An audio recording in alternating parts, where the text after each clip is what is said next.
Good evening, Mayor and good evening, Mayor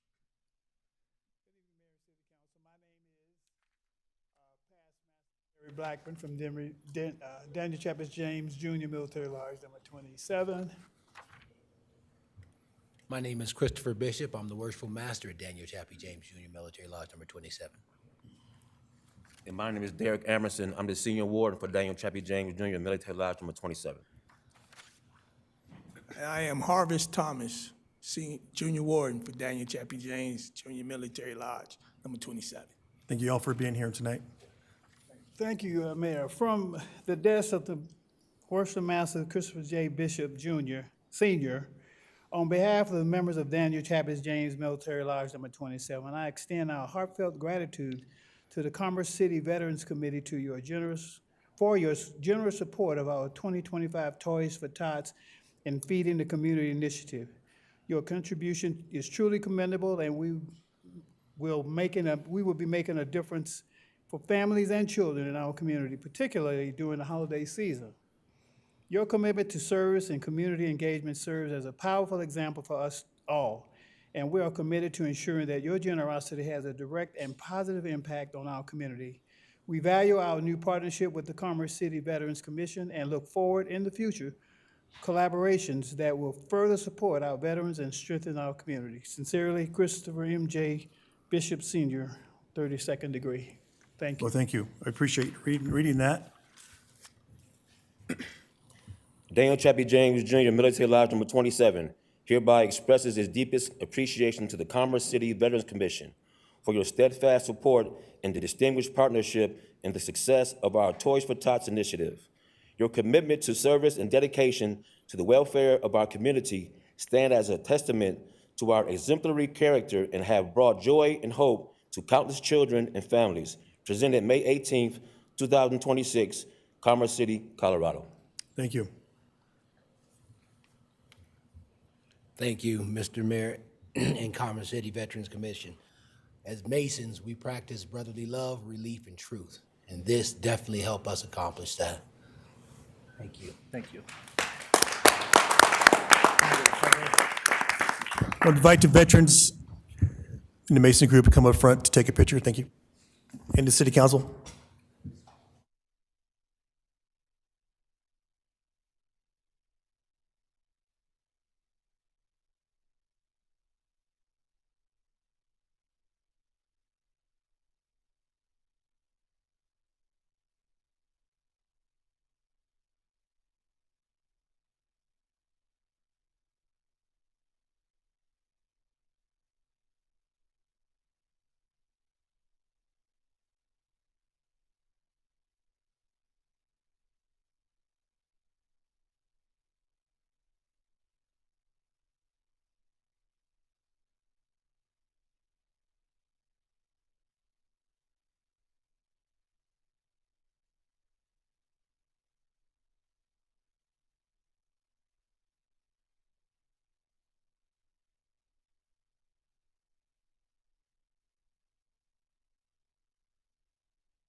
Okay.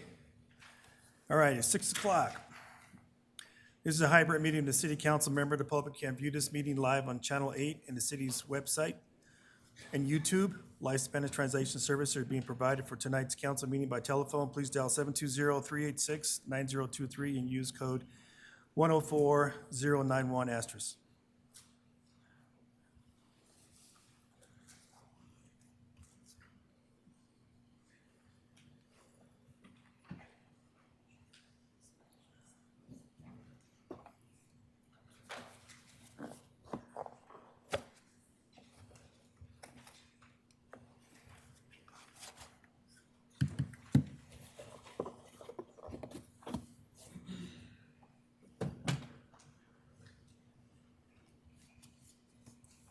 Se ofrecen servicios de interpretación en español para esta reunión del Consejo Municipal por teléfono.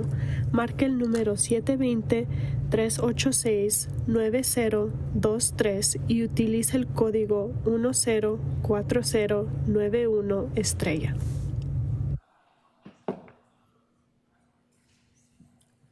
All right, I will now call the meeting to order and ask the clerk to roll call, please.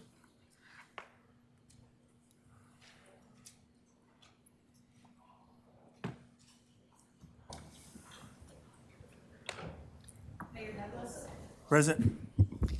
Mayor Pro Tem Noble, Present. Councilmember Wadiola, Present. Councilmember Teeter, Present. Councilmember Sandoval, Present. Councilmember Kim. Here. Councilmember Dukes. Councilmember Young. Councilmember Trujillo. You have a quorum, Mayor. Okay, thank you. I need a motion and a second to excuse members not present. Councilmember Kim, So moved. Councilmember Sandoval. Second. Okay, a motion on the floor to excuse members not present. I will ask the clerk to take a roll call vote. Your vote is open. Mayor Pro Tem Noble, how do you vote?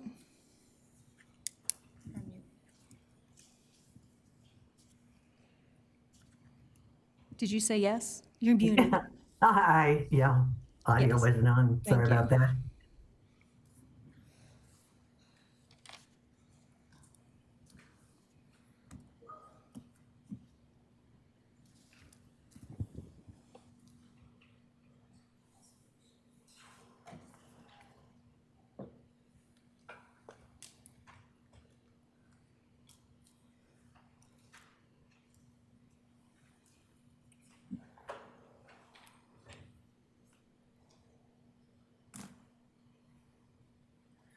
Okay, that vote passes by 7 and 2 excused absences. Okay, will you please join me in a moment of silence followed by the Pledge of Allegiance.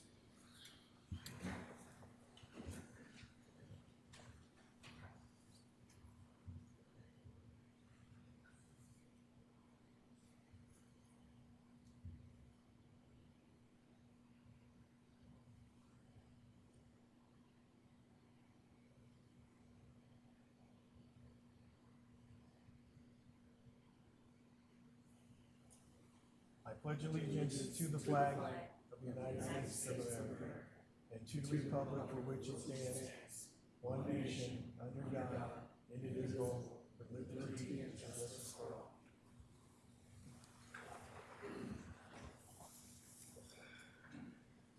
Okay, do any council members wish to amend the agenda this time? I need a motion and a second to adopt the agenda as presented. Councilmember Kim? So moved. Councilmember Sandoval? Second. Okay, the motion for is to adopt the agenda as presented. I will ask the clerk to take a roll call vote. Your vote is open. Mayor Pro Tem Noble, how do you vote? Aye. Thank you.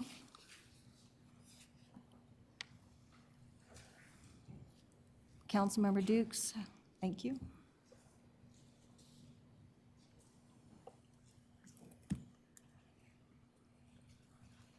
Okay, that's 7 with 2 excused absences. All right, on to public comments. Public comments, except for those on public hearings, will occur now.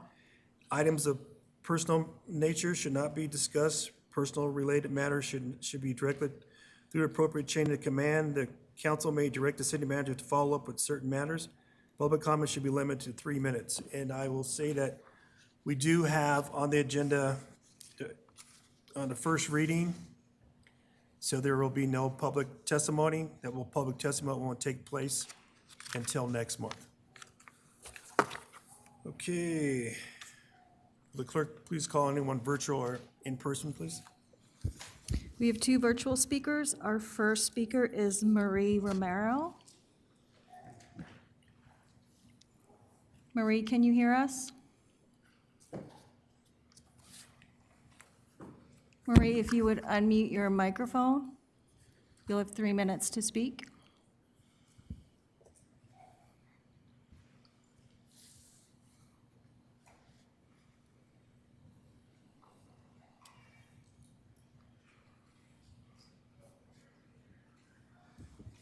All right, moving on to our next speaker, we have Scott McHugh.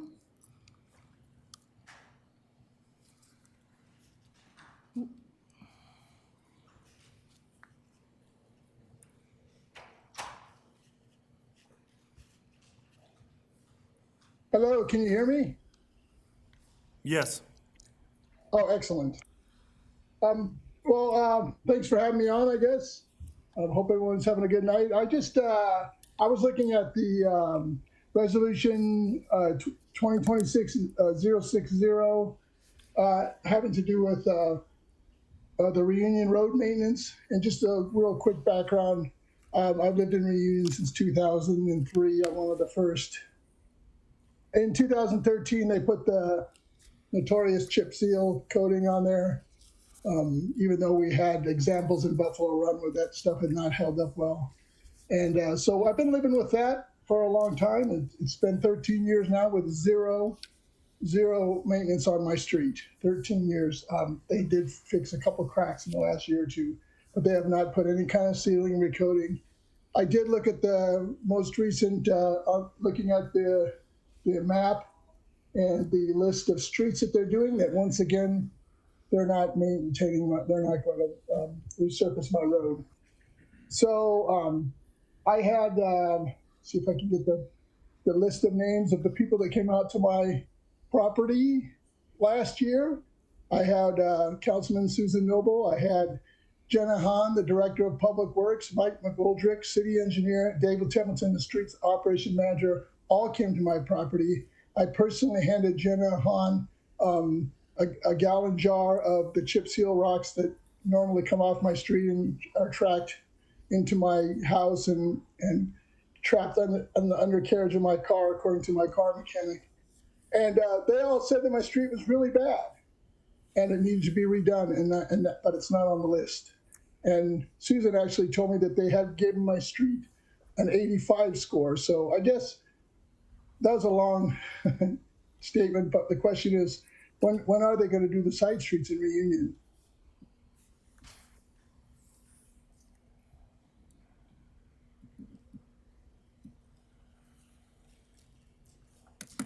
I don't know. I'll answer it once. I guess I don't know. Do you need more details, or is there a plan? If someone could speak to is there a plan to do the side streets, or are they just going to let those deteriorate beyond all repair? Scott, thank you for calling in. At this time, they'll be coming up here on the consent agenda, so just stay online and listen when that portion comes up. But this time, can't make any comments on that. Let me ask you, what is your street address? I mean, your street. Yeah, it's my address is 17072 East 104th Way. Okay. So that is basically Landmark and Reunion area. All right. Thank you, Scott. Appreciate your time. You're welcome.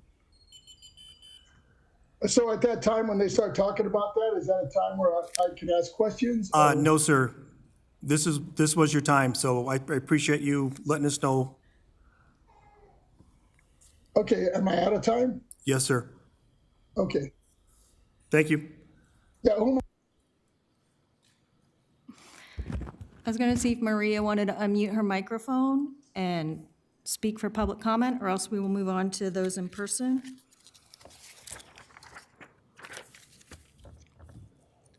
Okay, first up, we have Dave Rubel. Dave, if you want to come up, you'll have 3 minutes to speak. Thank you. My name is Dave Rubel. I live at 4771 South Danube Circle, Aurora, Colorado. I'm one of the founding members of a company called SD Holdings, and the goal of our company is to use renewable energy sales to fund rail projects around the state. We're working on 3 projects right now. We call the Brown Line from Thornton to DIA, the Orange Line from Fort Collins to Thornton, and the IMEX Phase 1 project from Golden to Blackhawk and Central City. I'm here to talk about the Brown Line because that directly affects Commerce City.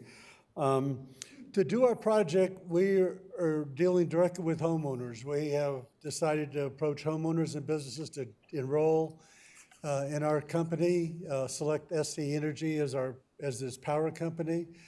If they do that, if we get 19,690 homes and 655 businesses, we have enough revenue to do that rail line without any federal, state, regional, or local funds involved. We can do it on our own with sustainable energy as our primary funding source.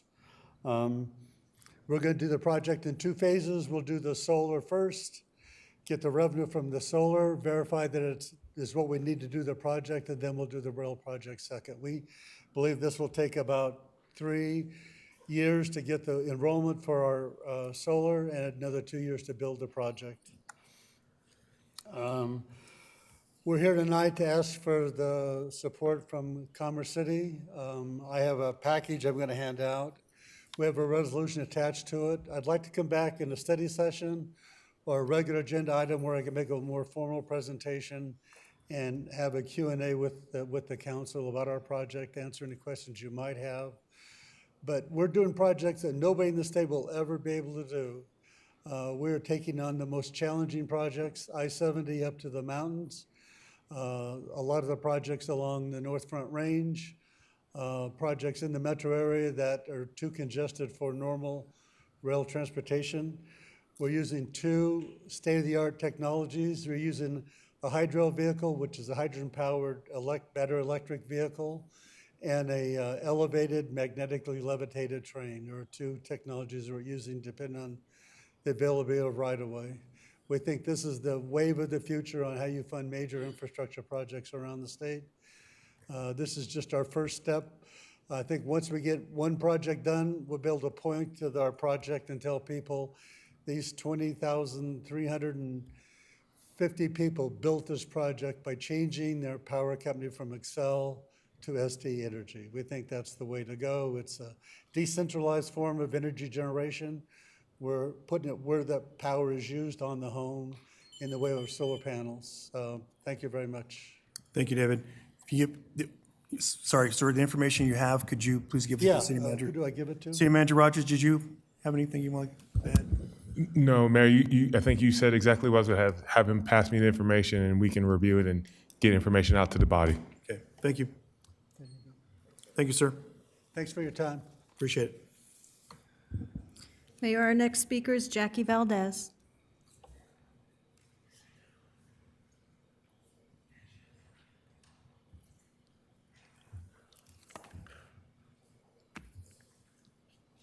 Good evening, Mayor, City Evening. Management, Council.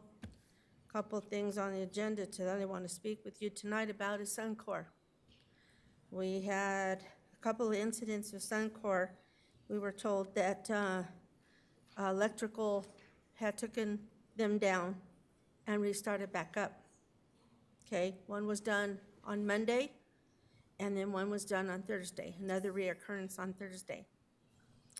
We were told that no chemicals were spilled into the air. I don't believe that.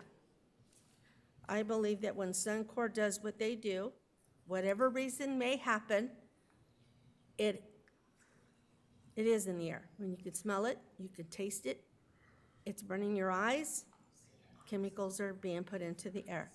Just because they've lowered their levels to where you can't detect what's going on doesn't mean anything.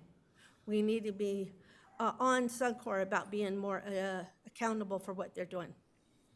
Second of all, my main thing tonight was we had a meeting at the school Thursday on the road work that's supposed to be happening on 68th Avenue and Albion. And let me refer this, Albion, because Sean Poe, bald-faced, lied to me. He was out there several times before the grant was even done, and we talked about the flooding in front of my home and on 68th. And Albion, part of Albion was supposed to have been part of that. Brought out the mayor, brought out Miss Christie, brought out several of you, and so there's plenty of witnesses to know that that was supposed to have been part of the agreement, but now it's trying to back out of it. I'm not going to have this. I'm not going to continue having my home destroyed and my property destroyed because the city has not done their job. I found out that the funding for that school and for 68th was supposed to have already been done before that school was built. I'd like to know where that funding went to, because it didn't go to 68th and Albion. It didn't go to 68th, period. But now all the funding that was done that we asked for through CDOT is actually being just done on 68th. So I would like some answers. I don't want to get nasty about this, but if I have to, I will. I don't want to have to bring anybody legally in, but I will, because I'm tired of my property being damaged. It's bad enough that I still have my fence damaged, and no one wants to help take care of it. That's part of it. Commerce City Police Department didn't do their job, and neither did the city. So I want to know, and I want to know soon on what's being done. And that's addressed to council, to the mayor, to the city management, to everyone. Thank you, Ms. Valdez. Thank you. Appreciate it. Our next speaker is Christy Douglas.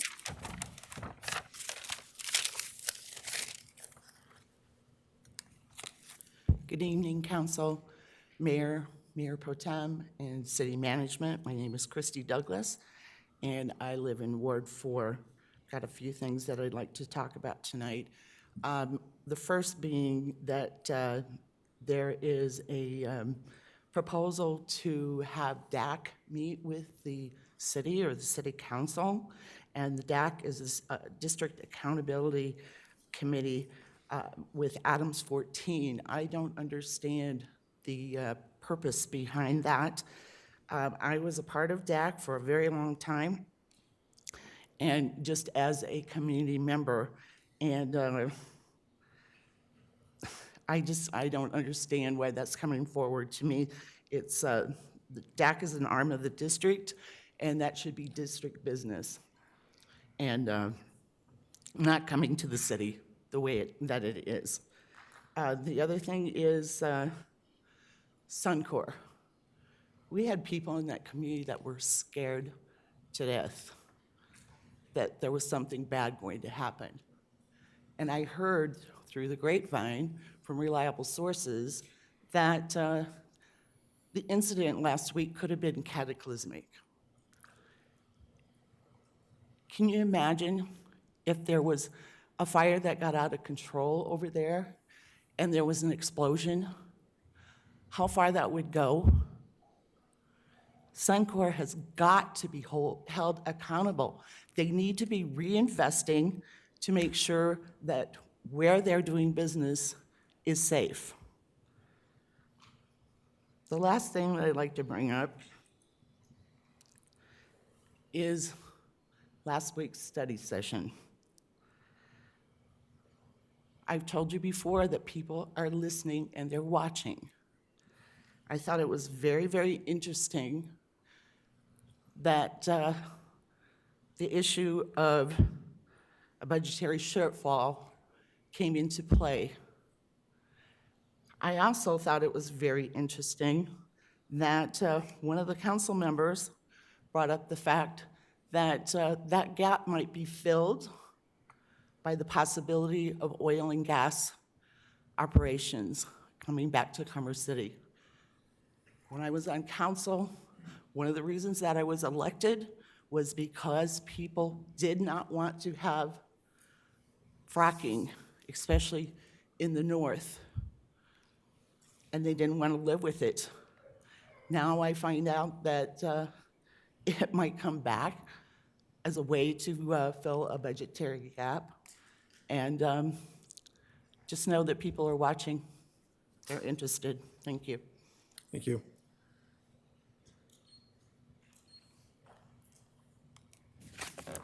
Our next speaker is Nate Harris.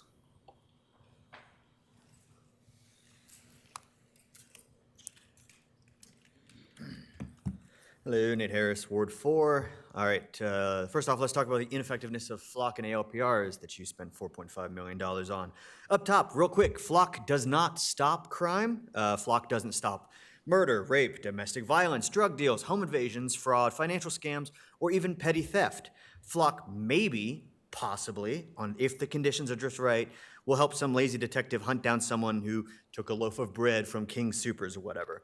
The thing is, all of you, Commerce City Police Department, they know that Flock is ineffective at most, if not all, crime. Whenever somebody talks about Flock, what statistic do they always cherry pick? They talk about non-violent car thefts. And even then, the results of helping solve those cases are marginal at best.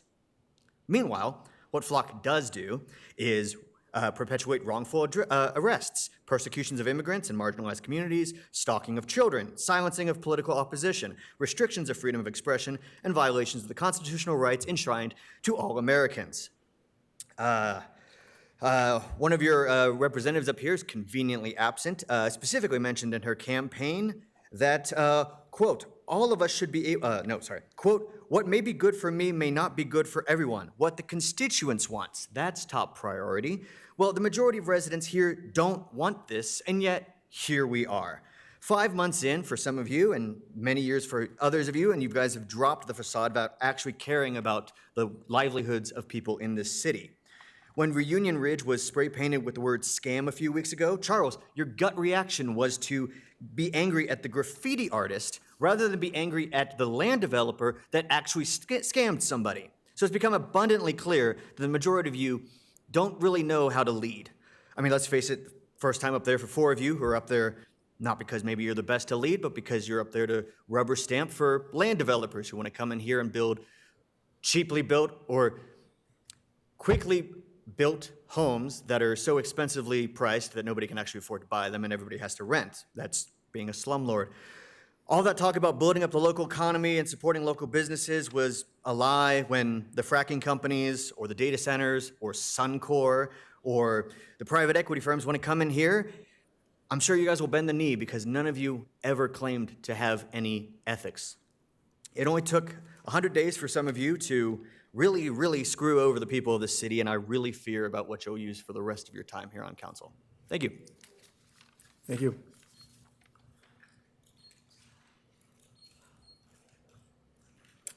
Our next public speaker is Rob Schechter.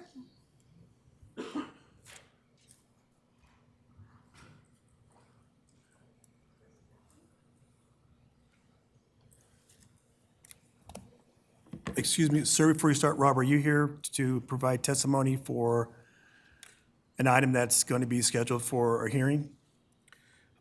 Yes, I was going to give public comment, not debate per se, about it. I read the agenda. It said that we can speak on anything that's not in a public hearing, and I saw there is no public hearing tonight, and so I thought I could leave public comment about PUDA 25-0003.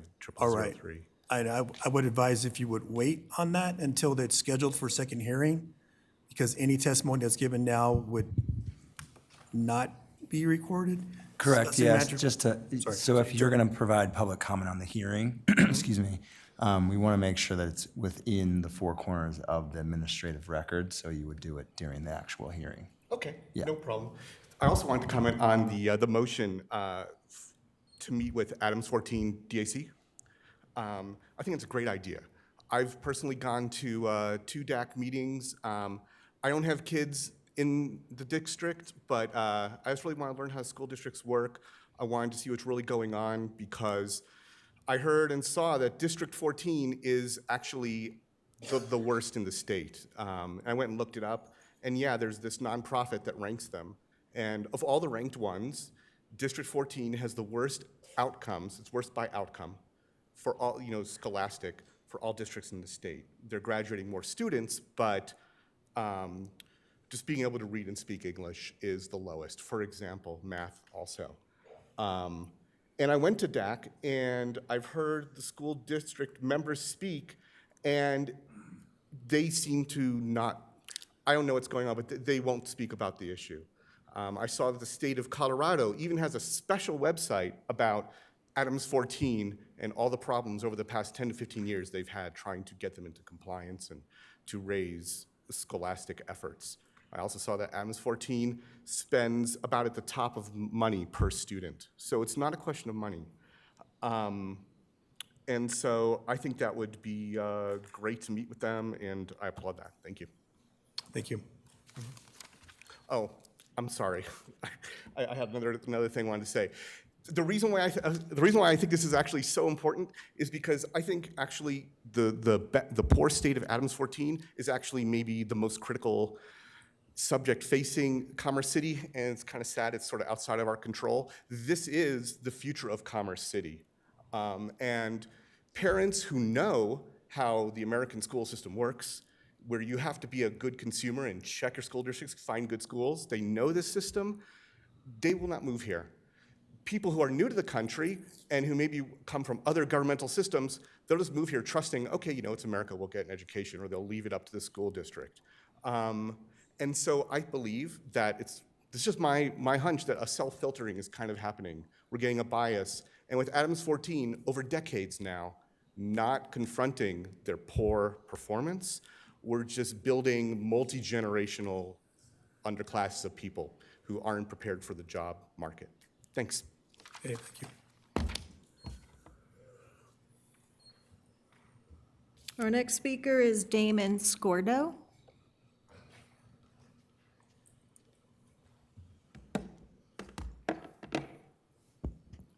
Good evening, Mayor, council members, and fellow citizens of Commerce City. I stand before you tonight as Damon Scordo, proud candidate for House District 32 and a proud American who believes deeply in local government and the people who serve it. First and foremost, I want to sincerely recognize your hard work and civic duty. Public service isn't easy. The long meetings, tough decisions, late nights, and constant pressure from our growing community. I see it.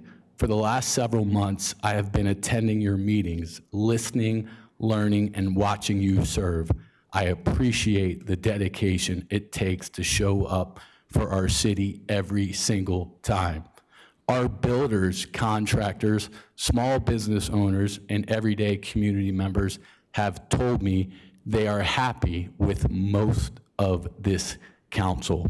They see the progress, they appreciate the effort, but they have also been clear not everyone is delivering the results our rapidly growing city needs.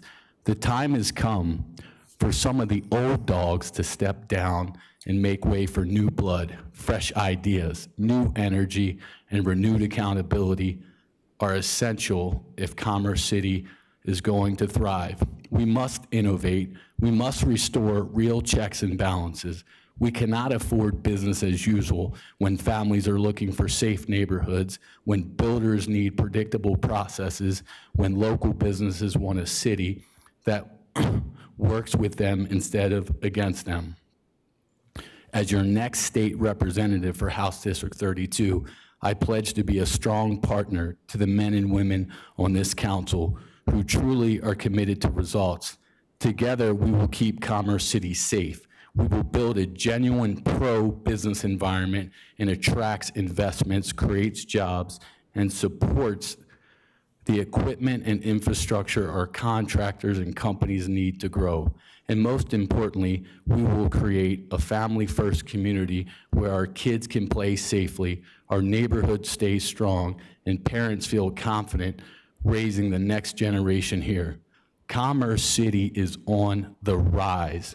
The best chapters of our story are still ahead, but only if we have the courage to refresh leadership, embrace innovation, and put the people first. Thank you for your service. Thank you for your time tonight.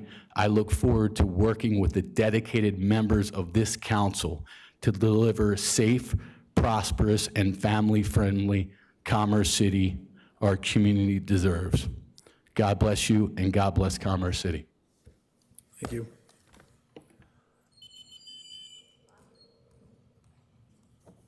Mayor, the last speaker we have tonight is Jim Travis.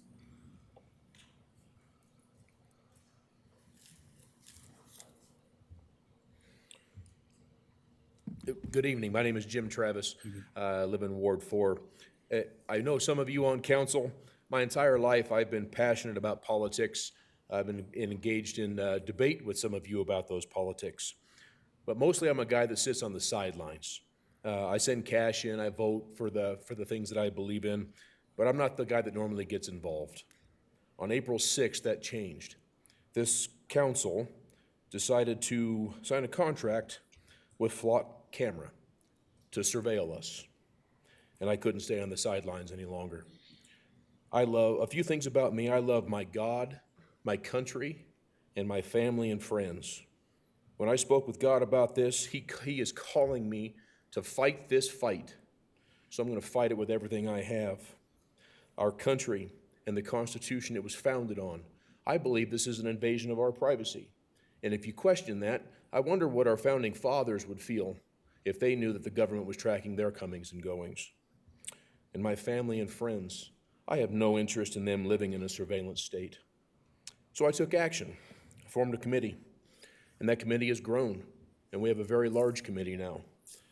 We hired an attorney, and that attorney put together initiative language that would require any installation of surveillance equipment to be voted on by the residents of Commerce City, not decided by a council. So our next step, we have to gather signatures. We're at that step. Now, some of you in this room are very upset about what's happened. If you are as incensed as I am, please, again, my name is Jim Travis. You can track me down on Facebook or catch me on the way out tonight.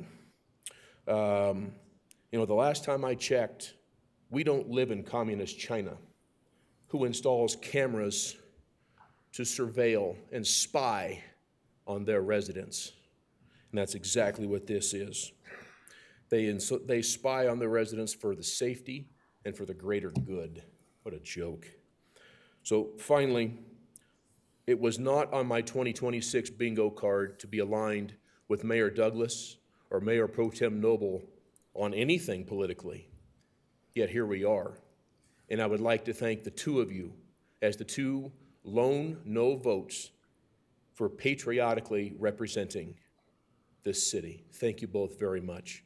I'm reminded of a quote from Benjamin Franklin, who once said, "Those who sacrifice liberty in pursuit of temporary safety deserve neither liberty nor safety."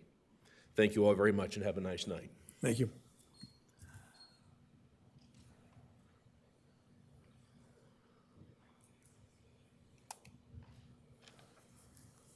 That's the last of our public comment. Thank you. All right, members of the public were able to submit written comments online by mail. Written comments were received by the deadline and incorporated into updated agenda packet. If any follow-up necessary, you should be expected to be contacted by a staff member. Okay, we're going on recognitions. Recognition of the life-saving efforts by the park maintenance staff. I will invite City Manager Rogers to introduce this item. Thank you, Mayor, Mayor Pro Tem, and City Council. This evening, I want to take a moment to recognize two members of our Public Works Park Maintenance Team whose week exemplify extraordinary courage and the very highest standards of public service. While working in the area near 60th Avenue and Monaco Street, Jairo Aguayo and Roberto Montes Garcia witnessed a shooting that unfolded near their work location. Once the shooter had fled, the scene was safe. They did not hesitate.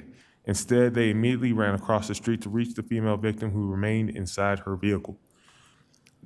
Drawing on their first aid training and the medical supplies they had on hand, Jairo and Roberto provided care, comfort, and critical support until emergency responders arrived. They brought calm to a chaotic situation and stepped forward to help someone in a crisis at a moment when many would understandably step back. Their actions demonstrated remarkable bravery, professionalism, and compassion under extreme difficult circumstances. What they did that day reflects the best of this organization and the best of what it means to serve the public. On behalf of the entire city organization and the community we serve, we extend our deepest appreciation to Jairo and Roberto for their heroic response, and we thank them for their continued dedication to Commerce City, and I believe they happen to be in the room in the back.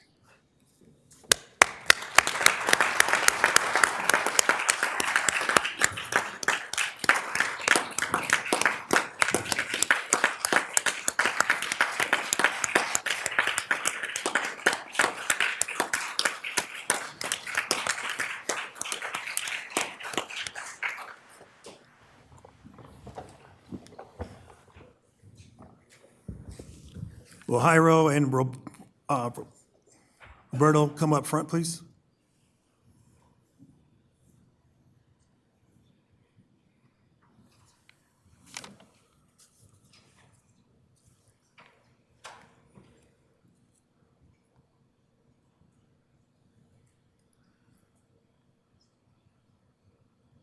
I just want to personally, and this council, to thank you for putting your life on the line as well. Not even thinking about if this person is going to come back.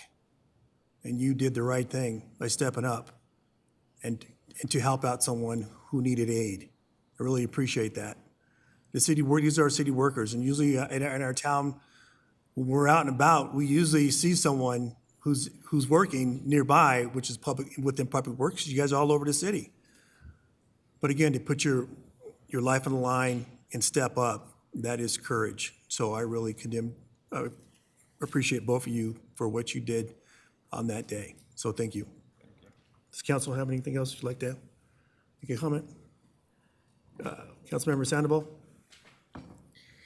Jairo and Roberto, thank you so much for being courageous and putting yourself in a position that many may oftentimes walk away from in a situation because of their own personal fear for their own safety or fear that they don't want to get involved into a situation. But you did something that was that could have potentially had negative consequences for that person if for some reason you weren't there. So I think on behalf of council, the city, and their family members, we all thank you for the work that you did, not just for our city, but for the life of an individual that's important to this community. So thank you.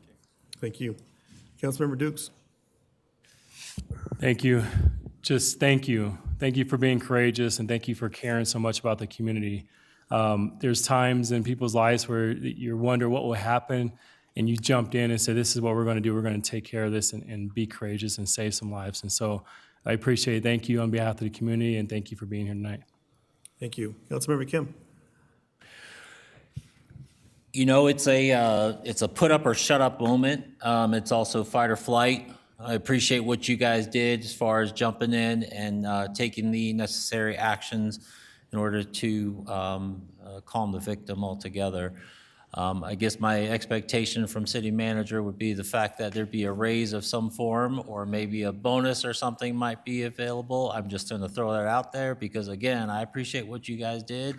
I know Jason's going to hate me for that, but I just want to say the fact that it's amazing. I appreciate you guys as far as what you did. Thank you.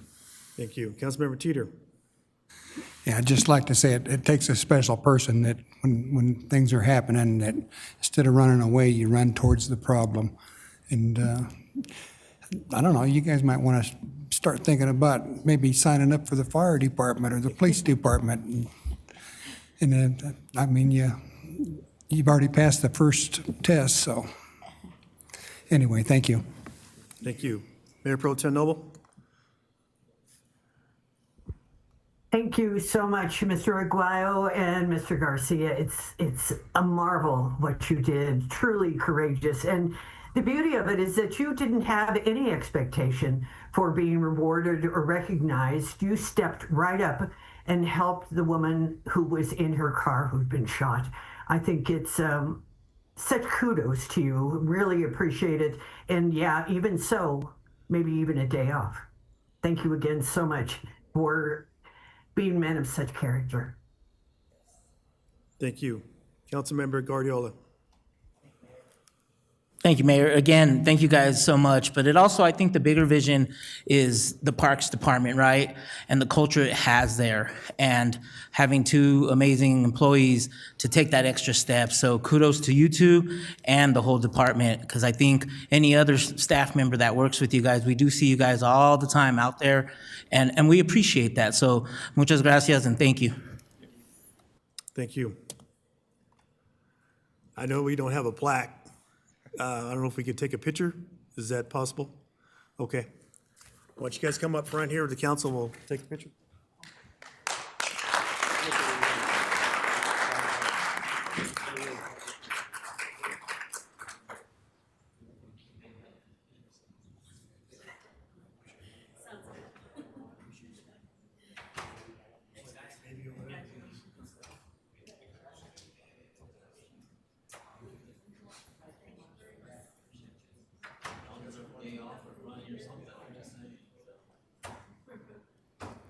Mayor Pro Tem Noble, we have your picture behind everybody.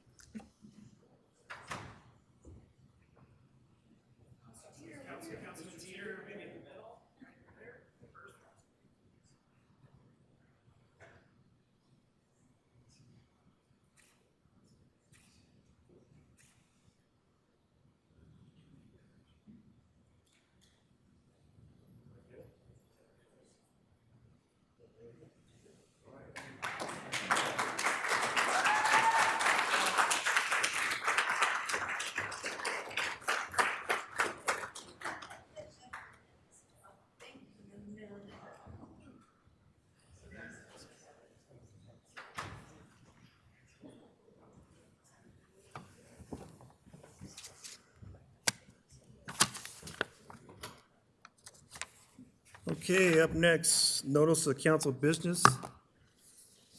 Establishing an annual study session with Adams 14 District Accountability Committee, DAC. I'll see, I invite Councilmember Kim to introduce this item. Thank you, Mayor. As most of you have probably read through as far as what the actual notice of council business is, I'll just move straight to it. I move to direct the city manager to coordinate an annual presentation for the Adams 14 DAC to City Council on August 24th, 2026. That date was already discussed with the city manager, and that seems the most appropriate date that we'd be able to do it. Okay. So motion, Councilmember Dukes? Second. Okay. Council members have questions? Mayor Pro Tem Noble?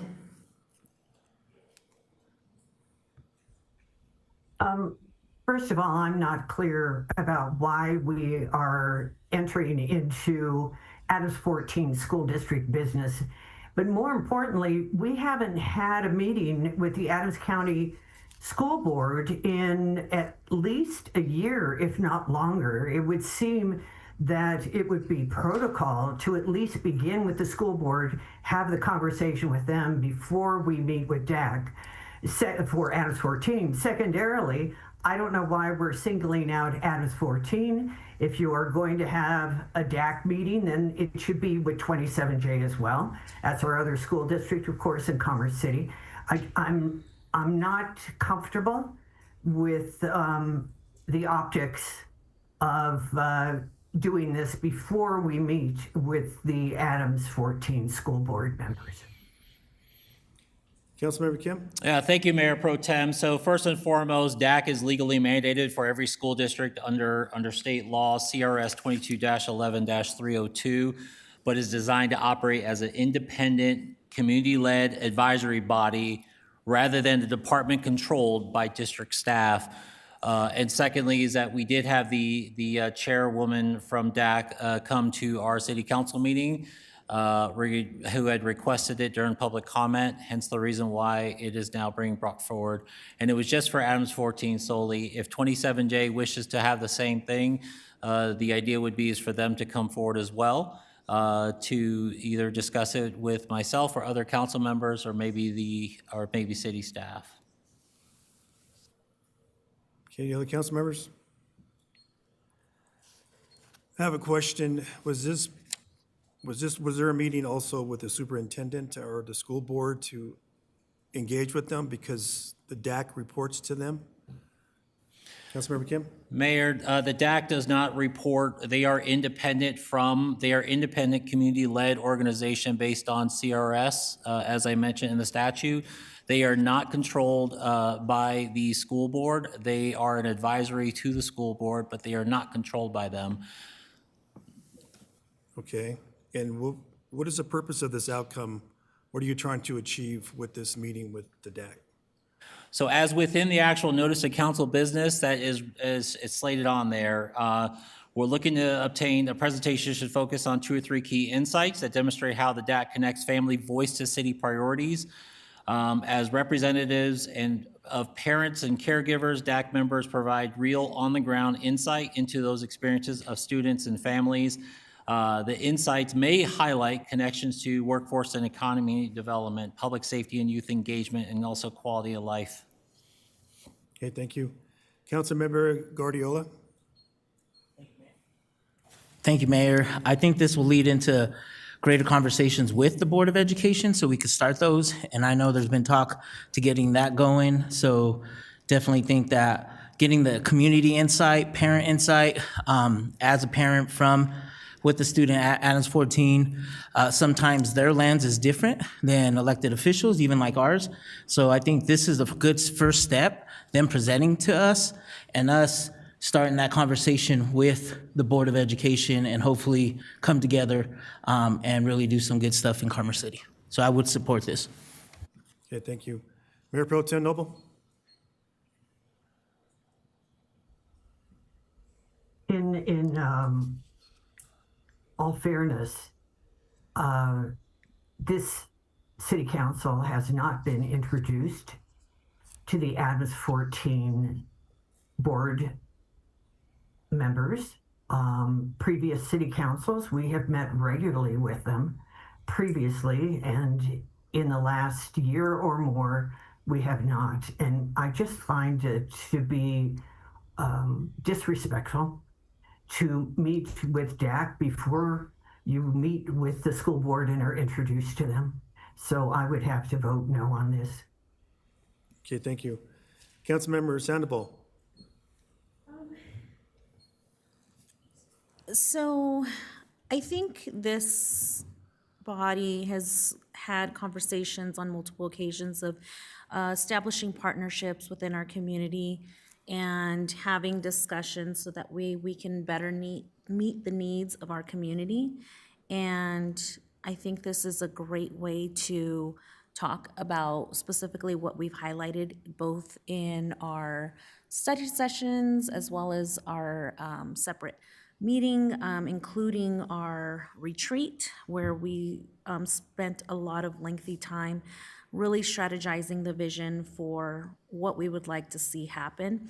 And these are all three areas that we focused heavily on. And so I feel that it falls in an alignment. As far as Mayor Pro Tem Noble's comment, I think that part of the work that we do as council members extends beyond just what's on the dais, and that is engagement within the community, and that is engagement with DAC members as well as parents, as well as students, as well as board members of the district for Adams 14. And there have been some introductions across the board. Some respectful and some very disrespectful, but that's separate. But ultimately, my focus is establishing partnership and relationships across the board, and in focus of these three key areas, I would be in support of. Okay, thank you. Councilmember Dukes? Thank you, Mayor. I am a co-sponsor on this because of the deep belief in having multiple voices at the table. When we think about communities and we think about community impact, families and parents are critical. Just to echo Councilmember Guardiola's point around there are different perspectives. And if you read the way this request is written, we're really talking about the experiences from the families and the students. That's outside of the K-12 system, outside of the school walls. And so we want to be able to talk with families, talk with parents about their experiences and how ultimately we can work with them to have a better quality life. This doesn't dismiss the ability to meet with Adams 14 School Board. Actually, I do have a report, I'll report out later on that we have, Councilmember Guardiola and myself have met with a couple of school board members because this is a part of our overall communication. With more information, with more dialogue, we can make better policy decisions. And so this is the hope and the goal for that. Okay, thank you. The other council members?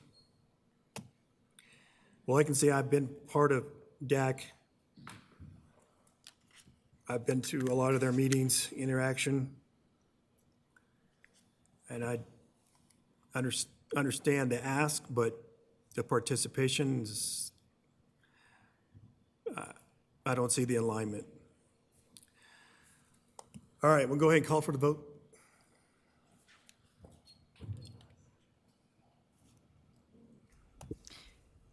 Your vote is open. Mayor Pro Tem Noble, how do you vote? No. Thank you.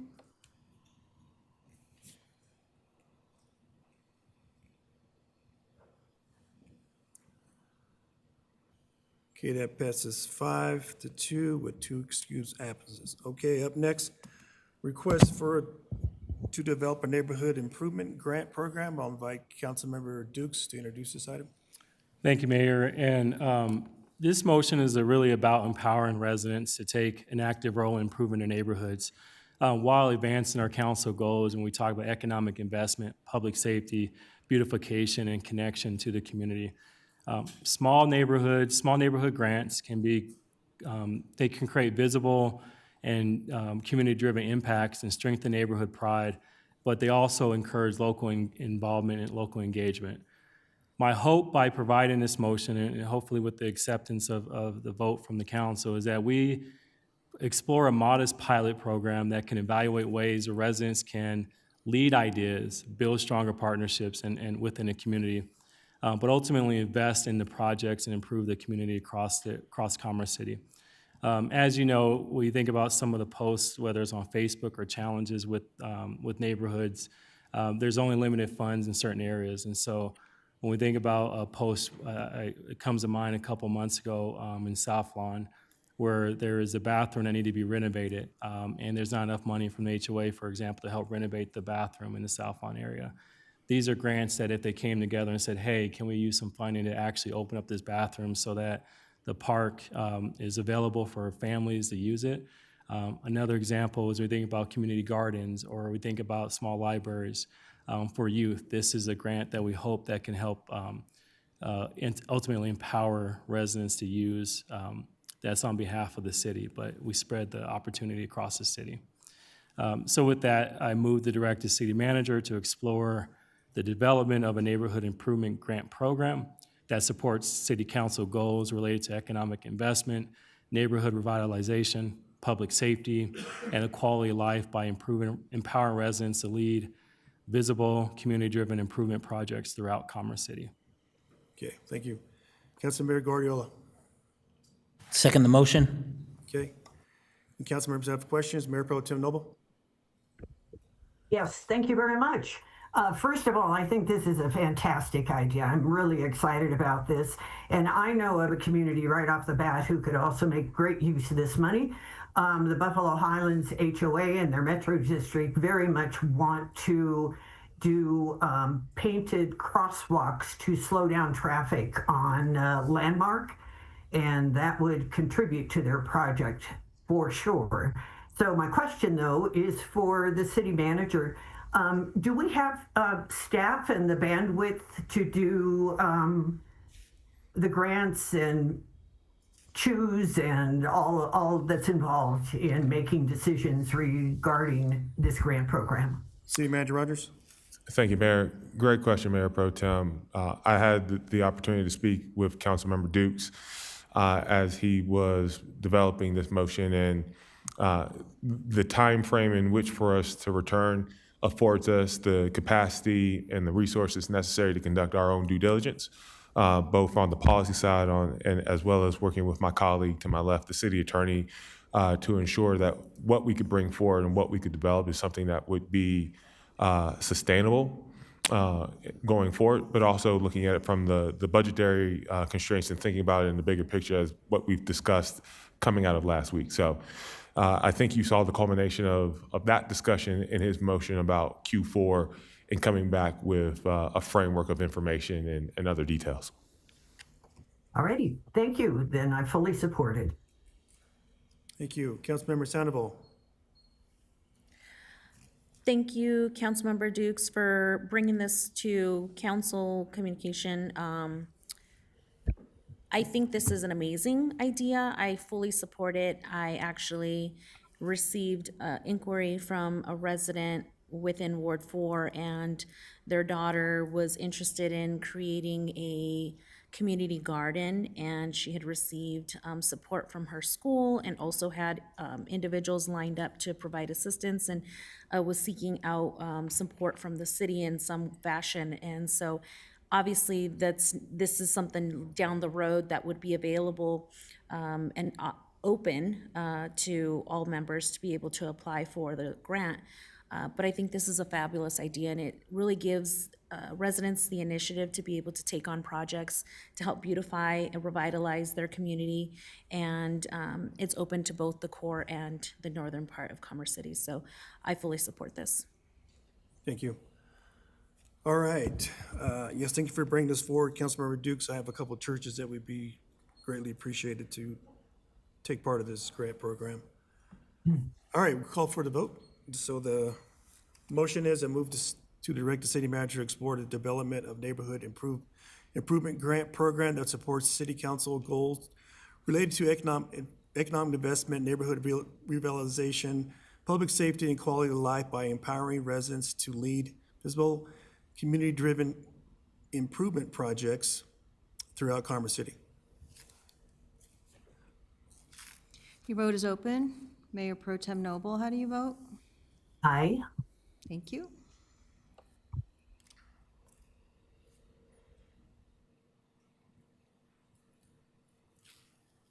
Okay, that passes 7 with 2 excused absences. All right, thank you. On to presentations. This time we have a presentation from Citizens Public Safety Advisory Board Annual Presentation. Let's see. Not sure who's doing this. Oh.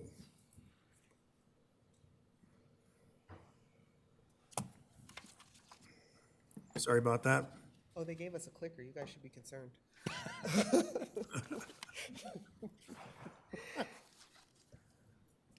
Hello, my name is Tracy. I'm the Vice Chair of the Citizens Public Safety Advisory Board, and I'm here today with... Jeff Turner. I'm a member of the board as well. Thank you. We first and foremost like to thank you for taking the time to allow us to talk to you about what we do on this particular board. There we go. The purpose of the Citizens Academy is to foster public trust and strengthen community policing relationships by serving as a structured forum for resident engagement. The board provides opportunities for community members to share input, express concerns, and review policies while offering informed recommendations that support law enforcement in aligning services with community expectations through transparent communication, collaboration, and strategic guidance. That sounds like a lot. It does. A lot. But what it really comes down to is our goal is to build trust. We are here to help act as a bridge. We don't want to feel like we're talking at the police, and we don't want them talking at us. So how can we use our position As an avenue. to help avenue and be there for them? Some days we're a bridge, some days we're a translator, some days we're just there asking them questions. We ask a lot of questions, and I'm positive every meeting they are asking me in their heads to be quiet.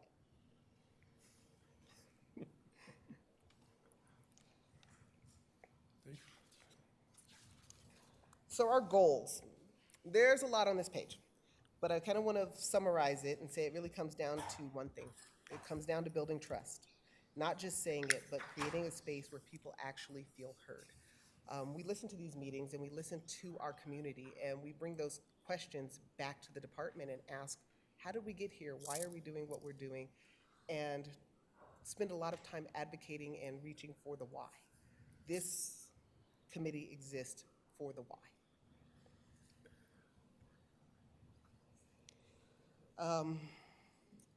Again, it's just making sure that our goal is to make sure that that we serve the people.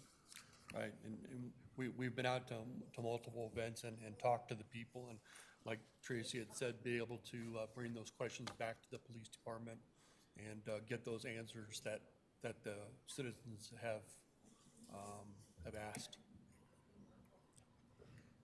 Right? Yep.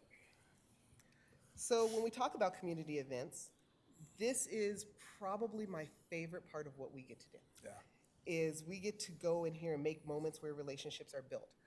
If you think of the job that public safety does, is that they find you more often than not when you are in a crisis. Worst day. It's going to be the worst time of your life if you are, no matter how small those interactions are. So this creates the opportunity for building relationships outside of emergency situations. Whether it's shopping with the cop or community events, They're not just programs, they're genuine touch points. It creates a space where the younger generation gets to see that these guys are fun and they are still human. And it actually helps them learn that this is so back it up. When I think of it in the kids, I love to watch the kids realize that this is an avenue that they can choose as well. This is creating a longer term mission, and it's beyond that. It's just a lot of fun. And then if we look at events like Women's Self-Defense, it is a great impact on our community to have women that feel confident in their ability to go forward safely. Same thing with the Cops for Inclusion. That's an excellent event. Costumes with a Cop, that's excellent. Shop with a Cop, and I most recently did the Citizens Academy with council, and I had a great time. My wife and I went there, and I've been through the police academy before, but this was the first Citizens Academy I'd been through, and I learned so much about the police department and how they operate in the city and stuff, and I can use that information to share it with people that are out there. What does the police department do? What non-lethal weapons do they have? Why am I getting pulled over? Stuff like that. It works really good. And I would say to anyone who has not attended these events, I would strongly encourage you just to be there. Very much. Watching the people's faces when they get to see the canines do dog stuff is just great. Yeah, it was People fun. get excited, and it creates a space where our leadership gets to see what what the community is looking for. Yeah. Okay. So usually we convene in a hybrid meeting on the fourth Thursday of the month, bringing representatives together from the police department, including frontline personnel, the chief, deputy chiefs, and heads of different departments, and talk about different topics that are going on.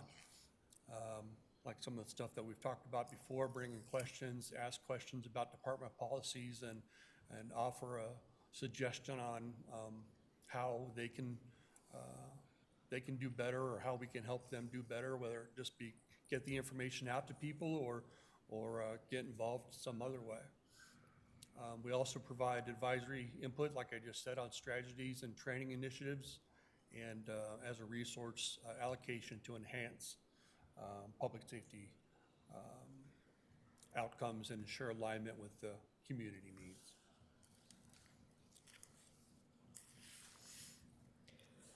Some of the goals that we've done this past year and a couple years before that, I'm told, is to advocate for and promote resources and initiatives for the public.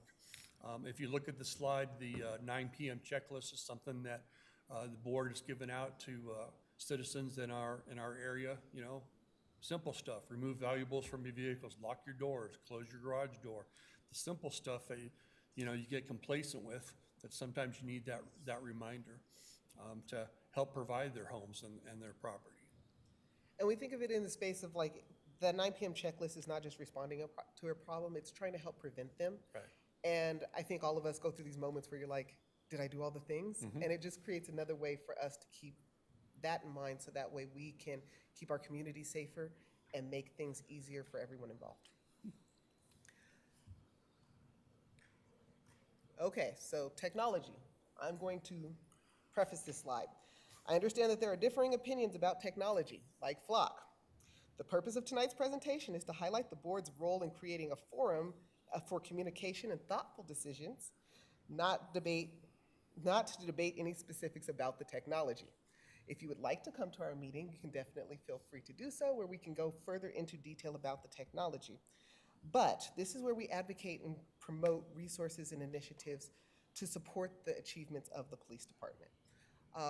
Over the past year, we've had a lot of changes in the police department, and sometimes I think there's a space where we don't always necessarily know what all has changed, and then kind of pops up and you're like, oh, why did we do that?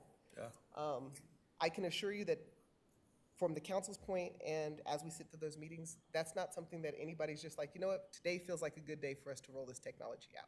That there is thought, there is question, and it is usually a process before we can get to these things. And that's part of what we do, is we question things. I will say with certainty, there have been plenty of times that I'm like, hey, have you guys heard about this new technology? What about this one? Just to see where we're learning and how we're growing. I think technology and policing is this weird space. Sometimes we don't know what we need until we need it. Everything down to information management system is important, but it's something that should always be questioned.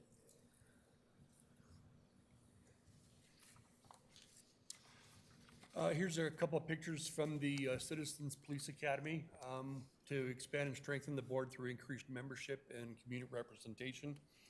The one on the left there is from our Citizens Academy, where they're teaching us about less lethal. And then the picture on the right is the last Citizens Academy.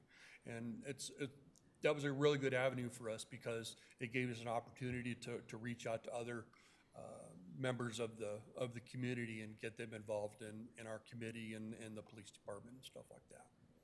And when we talk about the board and expanding and the growth, I think this is a very important place for us to land because we need, in order for this board to be successful, it needs to actually reflect the communities that it serves. We all can't have the same opinion about things and expect to get work done. More voices mean a better insight, better decision, and ultimately better outcomes for the people that we have the joy of servicing. So if anybody has opinions, we'd like to meet on Thursdays. You can join virtually. Fourth Thursday.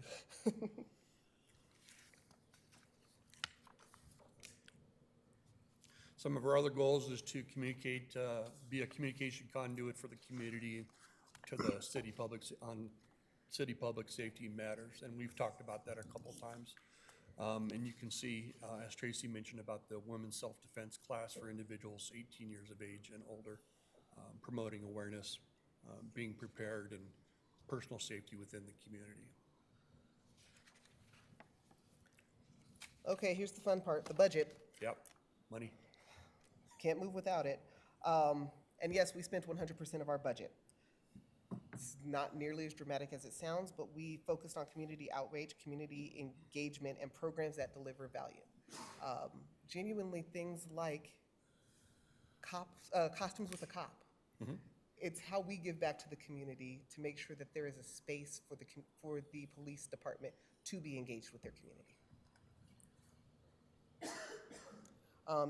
I will say that we didn't do it we weren't just out there spending. We were very cautious as to where we were spending our money to make sure that our return on investment was there, that we were providing it to events that would ensure that we had community engagement.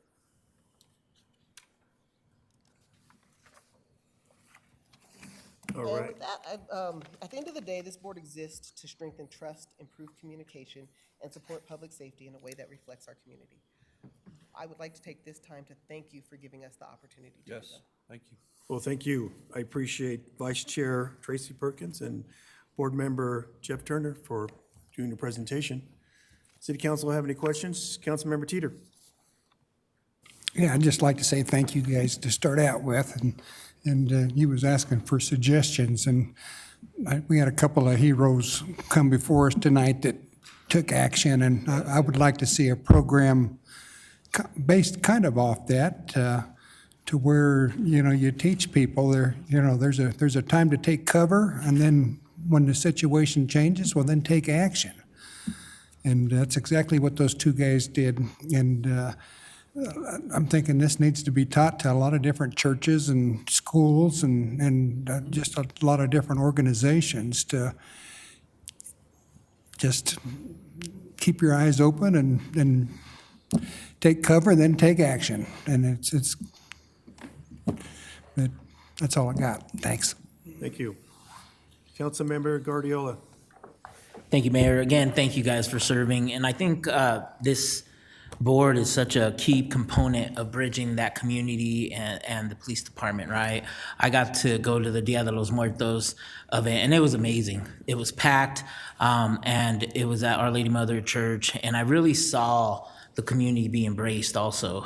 So again, keep doing what you're doing. I think under the leadership of the chief and almost the community policing is bridging that gap and dispelling the myths and the rumors that are out there, right? So keep on doing a great job, and I look forward to seeing other events. Hopefully I can make it.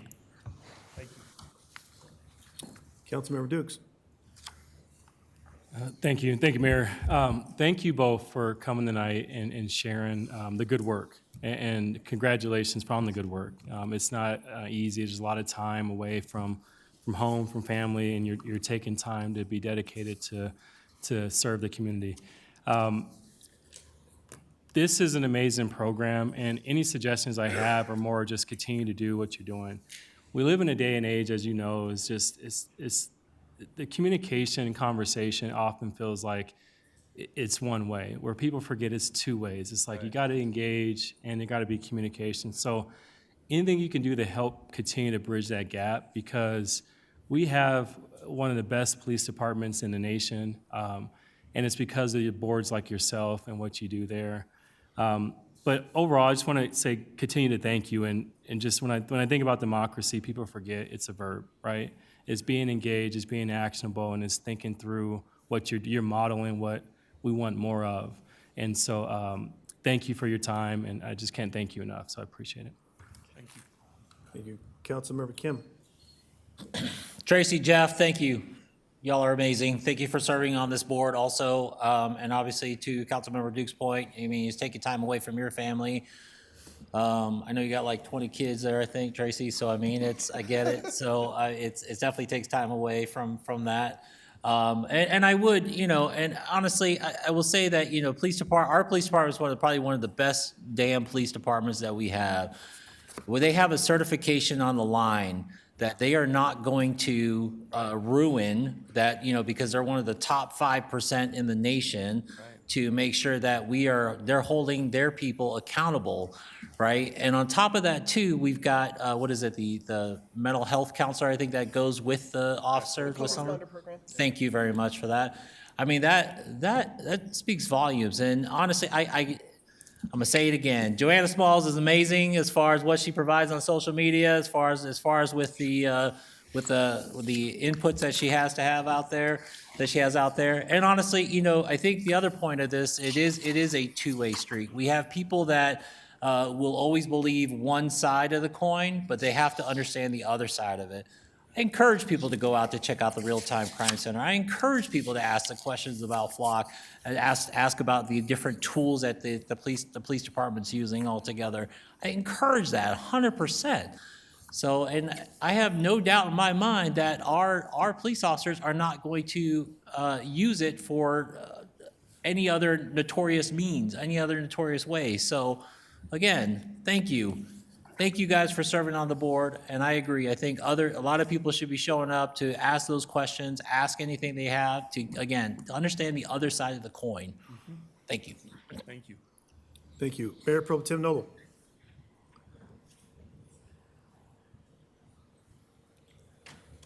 Thank you so much for your presentation, but more importantly, for all that you've done for the community, the events that you've planned, and the activities for the police department to interact with everyone have just been really wonderful. So thank you so much for that. The purpose of government is to protect health, safety, and welfare. And therefore, you are one of the most critical pillars in that you are part of our public safety efforts, which matter to all of us, every single one of us. So thank you very much. And of course, you must be very proud to be working with a police department that is one of the few that is accredited in the nation as well. So thank you very kindly. Thank you. Thank you. Councilmember Sandoval. Tracy and Jeff, thank you so much for presenting and also taking the initiative, being a leader and being the bridge for our community. And as a new council member, educating me on what your duties and responsibilities are, because it's an enlightening process. We're constantly trying to piece the puzzle together of what we are all trying to do and accomplish together. And it's extremely important to have you and the folks that you are a part of on this board together, really bringing the community together so that way they can feel empowered to engage with the police department and also council, educating us as well. So I appreciate the work that you're doing and educating us. So thank you. Thank you. And again, thank you, both of you, for what you guys do, volunteering, coming in, and I was looking over your meeting agenda, and it starts at 4 o'clock, and so that's early, taking time out of your day. And just to make sure that our citizens are aware of what's going on. And could you enlighten me on what exactly that you guys do to make sure the citizens are engaging with your organization? So typically, we are out in the community with them on multiple fronts. Some of it is just having conversations with people. People feel comfortable talking to us in a way that they don't necessarily feel comfortable talking with their law enforcement agents. So we're able to then ask those questions and bring it back to the person who asked. We're able to genuinely just act as a bridge. Sometimes it's a little bit more formal, a little bit more set up, and we will set up booths and tents at events to be able to ask, for people to ask us questions, and we were able to get back to them and filter information that way. And sometimes it's just, we're out there saying hi to the kids and reminding them that they can say hi to the police officers too. Yeah. Okay, appreciate that. I know that you guys go to some community events that our council members have set up, and next time I do come from the mayor, I'll invite you guys, your group over, and people can ask you questions. So thanks again for your time and your commitment. Appreciate it. Thank you, council. Mayor, I have a quick question. Yes. I'm still in the queue. Councilmember Sandoval? Can you tell me what Shop with the Cop is or what that entails? Oh, that is probably one of my favorite events. Great. So we actually work throughout the year. Actually, Joanna does a lot of the heavy lifting on this, but to get costumes donated for children, all of the children, like no matter how big or small, so that they can come. She has a whole setup out here, and I think last year was like 250 It was a lot, kids. yeah. Got to shop with a cop. They got a cop partner to help them find Halloween costumes. Oh, okay. So it's this great moment where we're making sure that kids in the community get to enjoy this thing that is so routinely kid, who might otherwise not get to be a part of it. And the police department is out there, there are donuts and dogs, and it is all of those things that give you the feel-goods. Awesome, thank you. Thank you. And any other council members have any last questions? Again, thank you very much for coming in and Thank you. reporting out. Appreciate it. All right. Up next is executive session. I need a motion and a second to enter executive session of City Council pursuant to CRS 24-6-402, Precinct 4F and I, for the purpose of discussion of personal matters, specifically discussing the annual performance evaluation of municipal court judge. Councilmember Teeter. So move. Councilmember Kim. Second. Is there any discussion? Motion on the floor is to enter the executive session of the City Council pursuant to CRS 24-6-402, Precinct 4F and I, for the purpose of discussion personal matter, specifically discussion of the annual performance evaluation municipal court judge. Will ask the clerk to take a roll call vote. Your vote is open. Mayor Pro Tem Noble, how do you vote? Did you want to unmute? Okay, that's a yes. Thank you.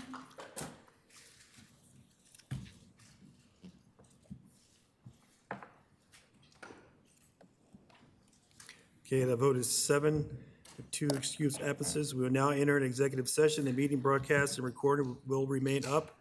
The executive session is expected to last 45 minutes. Mayor Pro Tem Noble will send you a link to the executive session. Just stand by.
All right, everyone, thank you for your patience.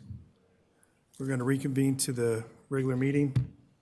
Just waiting for Mayor Pro Tem Noble to sign back on.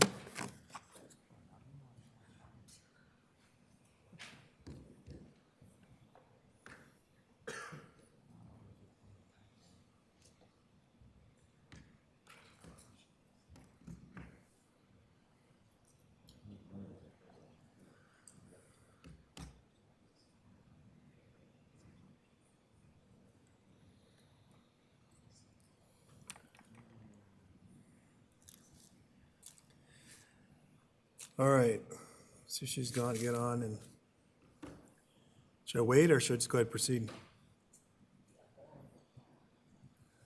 Let me contact her.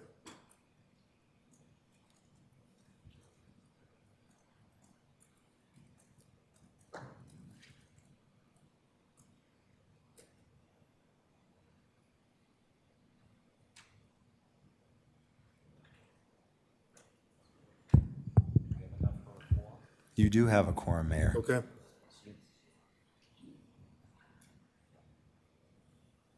All right, there she is. Okay.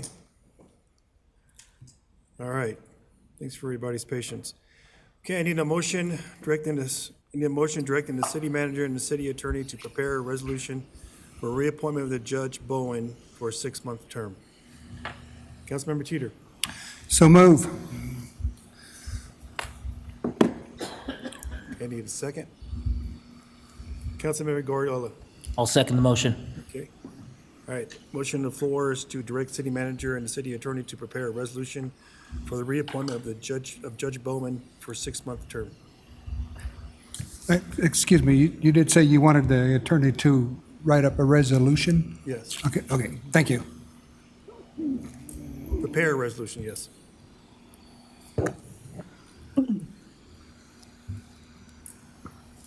Your vote is open. Mayor Pro Tem Noble, how do you vote? Aye. Thank you.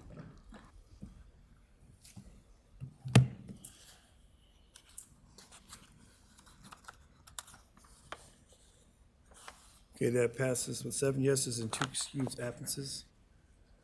All right. Okay, we'll go to consent agenda. Back to my notes.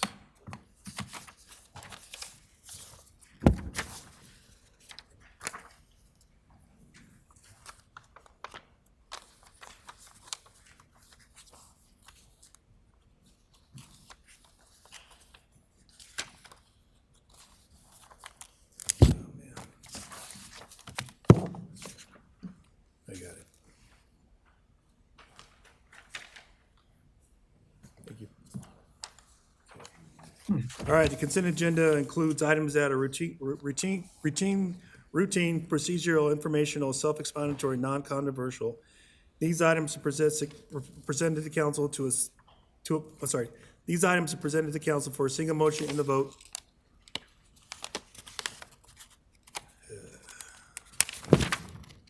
Any member of council may ask to remove a specific item off the consent agenda with further discussion and separate vote. Tonight, there are 10 items on consent agenda. Do any council members wish to remove an item? I need a motion. Mayor Pro Tem Noble. Thank you. Yes, I'd like to pull Resolution 2026-019. Okay.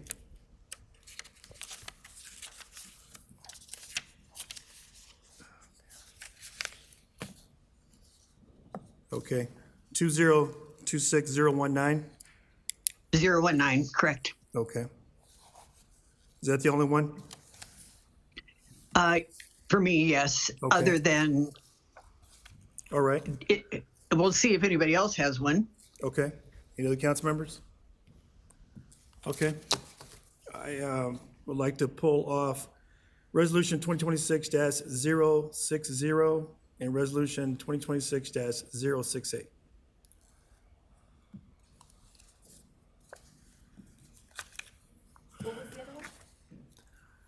First one is 26, 2026-060, and the other one is 2026-068.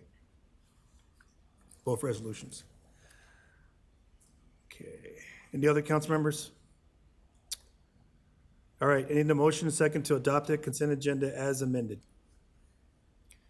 Councilmember Teeter. So move.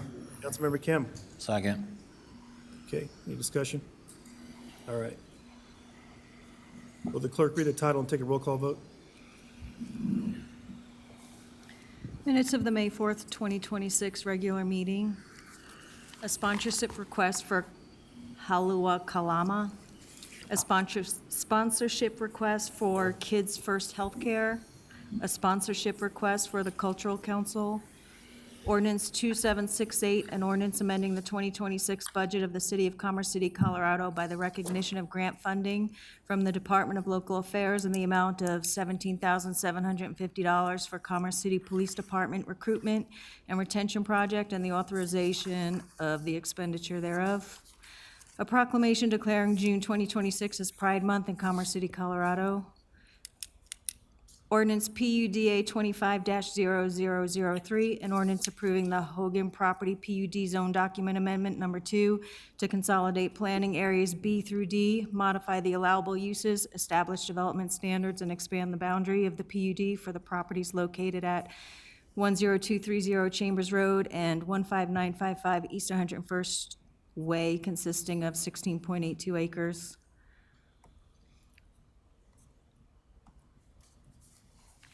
Your vote is open. Mayor Pro Tem Noble, how do you vote? Aye. Thank you.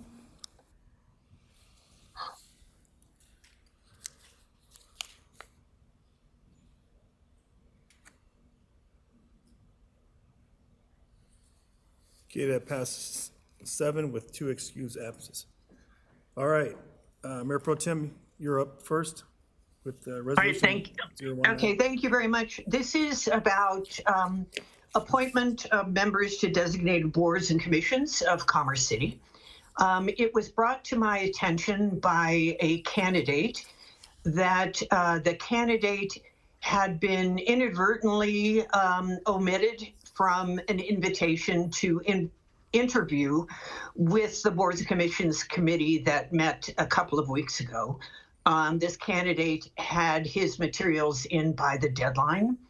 And so as a result, since there is an appointee that's being recommended for that seat this evening, I would like to have that particular seat removed from this resolution to be voted on later. I'm not suggesting that the appointee who the Boards and Commissions Committee recommended wouldn't be selected again, but at the same time, in the interest of fairness, I believe that we need to hold back this particular one in order for this person to receive their interview as well.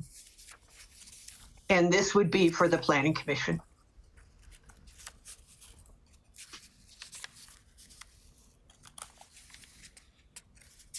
Anyone on the Planning Commission, or, sorry, the Interview Committee would like to speak on this? Councilmember Garriola. Thank you, Mayor. Yeah, you know, we had 36 interviews that day, and out of 40, I believe. And I think it is unfortunate that we didn't get to that person's interview. But I would definitely feel uncomfortable going back and letting that person who interviewed very well say, oh, sorry, we got to do a redo. I get it. It's unfortunate.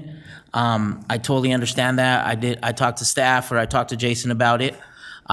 We are fixing some gaps that we have with the interviews and with our schedule. I think it's a growth kind of a growing pains with the council that's seated with our professional lives also, right? We did 36 interviews. We're doing more interviews because we still have more to do and trying to juggle all that with all of us that are on the commission or on the committee. So I get it. It's unfortunate that it happened.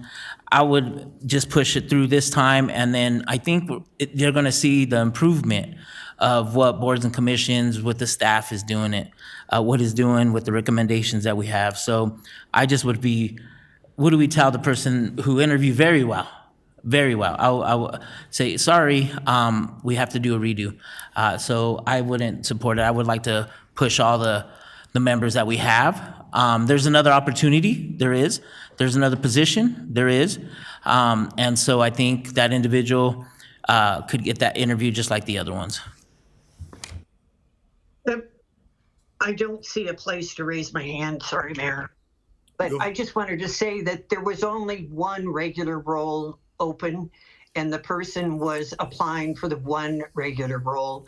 There will only be an alternate position open now. And as I said, I'm not suggesting that the person who's been selected wouldn't be selected again. But when I served on Boards and Commissions Committee for 3 years, if we didn't have all of the interviews done, we didn't bring it forward to City Council. The person did not receive an invitation to interview. So they're not even one of the 40, I guess, because they didn't get an invitation. So I'm not clear on exactly what's happened, but I know in this case specifically, the person wasn't interviewed. We don't have the same politics by any stretch. He is a constituent, and we do agree on one thing, and that is fairness and transparency and governance. And I think that he deserves to have an interview, and going forward, that no candidates are brought forward unless everyone has been interviewed who had their applications in by the deadline. This person had their application in by the deadline as well. So I'm not making extra allowances for anyone. This was simply brought to my attention, and that's why I'm bringing it forward. Okay, Councilmember Gardella. Thank you. I agree. It was a human error, I bet, on staff. And when I was on council before, this happened 4 years ago, right? And each year we try to improve our processes, and human error happens. And to me, if we hold on to that, that's another meeting or another 2 weeks that we have to wait to have that commission full when we have it full right now. It's an unfortunate situation, I agree, but every year we're doing improvements. The 4 years that I served before, we every quarterly, we submitted to council, and then it went to quarterly, right? Because it was like monthly or whatever. So we are improving. Again, I don't want to hold up the process. I think we're going to learn from this, and I would like to move forward. Well, I'm going to make a motion, and if the motion fails, that's fine. I move to approve the the designated boards and commissions of Commerce City appointed members, except for the Planning Commission until the final interview is completed.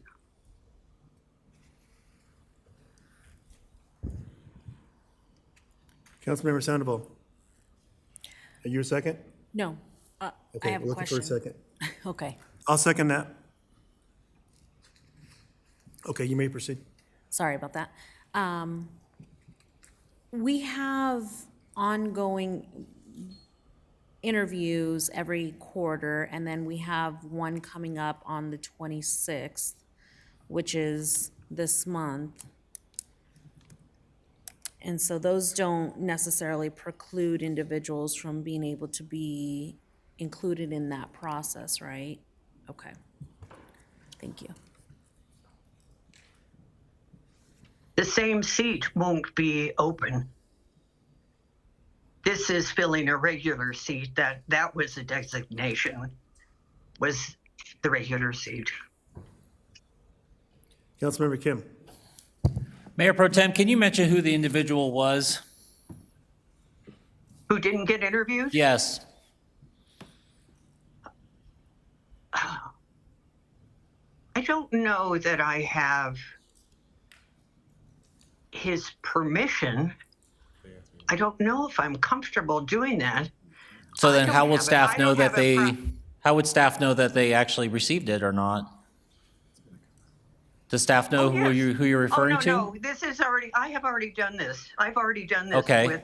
with staff. I did this. I'm not bringing this up without staff knowing I was bringing it up. Copy. So does staff know that? Yeah.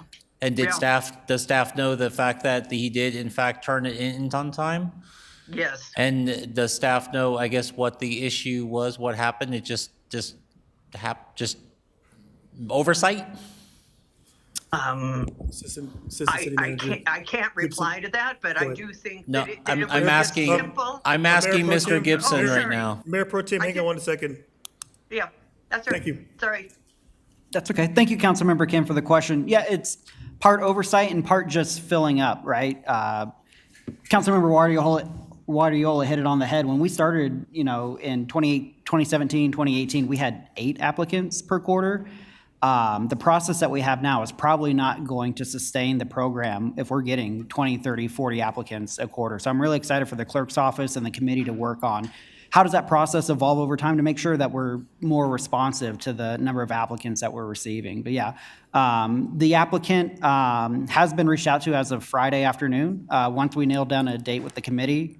So if they respond to that survey interview, they're more than welcome to apply for that May 26th interview time. I believe that's from 4:30 to about 7:30-ish, something like that. I'm not sure on the times, but I do know it's on the 26th. And the committee can interview that person. And to Mayor Pro Tem's point tonight, yes, if you approve this resolution, the Planning Commission member will be appointed as a regular. This other person, if they're interviewed on the 26th and we come forward with the resolution, it would be for that alternate spot. But that alternate spot can serve as a voting member in the absence of a regular member. But on the there's Planning already, Commission. I think we already talked about, I think we already have somebody else on there that we interviewed as an alternate as well. That I can't speak to. Yeah, I know you can't speak to that, but I know that, anyways. So I get the conundrum here, right, is the fact that, and Mayor Pro Tem, correct me if I'm wrong, I guess the understanding is not so much us re-interviewing everybody again, it would just be for that one individual, correct, for us to make a determination? Correct. Just the one. Okay. Does staff have a recommendation? We do not. Mr. Rogers? We do not. This is a decision that is borne on the committee. We will follow the committee's direction as it is. Like I said, we accept the oversight as well as just the dynamic around the volume of applications that were of the time. We acknowledge that, but we are here at this position. Whatever you all decide, we will carry out. So I think just the fact that if it's just as one, and I understand that, I understand where you're coming from, Councilmember Guardiola, and also staff as well. Staff, it's oversight, it happens. I mean, we're talking May 26, right, as far as the next interview. He jumps in on the interview, a determination can be made. Do we want to have him on as a primary alternate, or does everything still remain the same? I mean, I don't think the planning commission going to die in the next 8 days, essentially, if they don't have somebody appointed? Or 2 weeks, whatever it is? Depends on when the committee is able to reach a nomination decision for all the members on the 26th and when that resolution will be placed, but I don't think they're going to risk not having quorum in order to get business done in the next probably month or so before So that resolution. they will have quorum to, Yeah, and there's also 2 other, I believe, alternate members on there currently that can serve in the absence of a regular member. and so I would agree with Mayor Pro Tem, the fact that let's just do the one, I would request that we do the one interview, right? Just to make sure that, hey, city messed up, we want to fix it, so guess what? We're going to try to get you on the 26th to do it, but then we can make a determination if whether or not we want to have them on there. Maybe minds will be changed. I have no idea, right? So it's just a matter of, or maybe things might remain the same. If I may ask a clarifying question, because that, no offense, that did not come across clear. You have 12 that are scheduled currently for the 26th that would be interviewed. This individual would be one of those, would be one of that group on the 26th to be interviewed. So the 26th wouldn't be specifically for that individual because there are other committees in which. We're talking about workforce advisory, correct? Well, we prioritize the workforce advisory and other committees during the April meeting. To which is why we have sought a date before the July standard timeframe. So that's where the May 26th meeting is coming into effect. Yeah. And I'm okay with that, adding the one to just interview, and then from based on the other two that we did, or the two that we interviewed, we could make a determination at that point.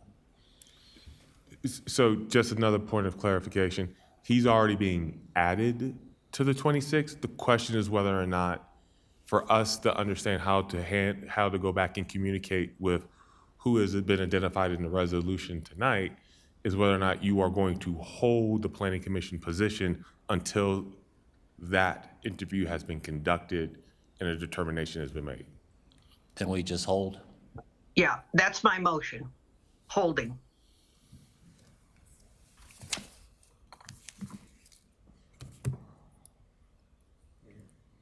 Yes.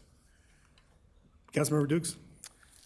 Yeah, thank you for bringing this to attention. I think the individual is already scheduled for the 26th, which is next Tuesday.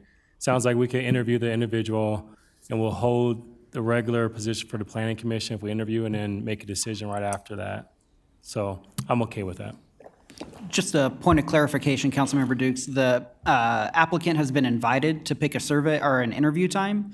They haven't responded to that yet, so they're not currently scheduled, but they have been invited to schedule. So they've been invited to schedule for the 26th, and Correct. that's, if they can't make the 26th, then I think we should move forward, because I think trying to schedule extra times isn't in the best interest for the planning commission. I'm okay with interviewing this one individual on the 26th because of what you said, dealing around, like there are still alternate members on there, so there's not an issue of quorum. But I don't want to continue to push this out if we, there's a lot of big city conversation needs to take place for the planning commission, so I want to make sure that we are moving forward. Okay. Councilmember Sandoval? I'm in support of, if this individual can make the interview on the 26th and get it scheduled, to hold off on the decision for the planning commission off of this resolution. But if that individual cannot make that date, I do not want to hold up the process. Okay. Councilmember Guardiola? Thank you. In all fairness and all that, best practice that we have had my first term and now is that the people that interviewed all the committees should be there. I have let staff know that I have a board meeting that day, so I will not be there other than from, my board meeting starts at 5:45 and on. So if we could schedule that person before that, because again, I think we have to be equitable and fair that I be in those interviews because I interviewed the other two. So if that's something we have to work out, because it wouldn't be fair to the other two that I was there and then this individual, I'm not there. So I'm available till 5:45.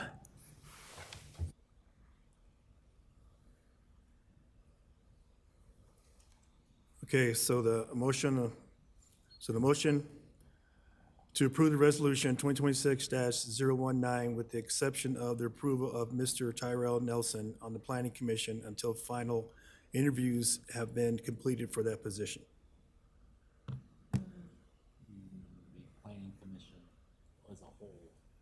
Okay, this is what I'm getting from the city attorney. No, I believe that covers it. It's just for Mr. Nelson, who is the individual that's identified in the resolution as the planning commission appointee. So we're taking that out.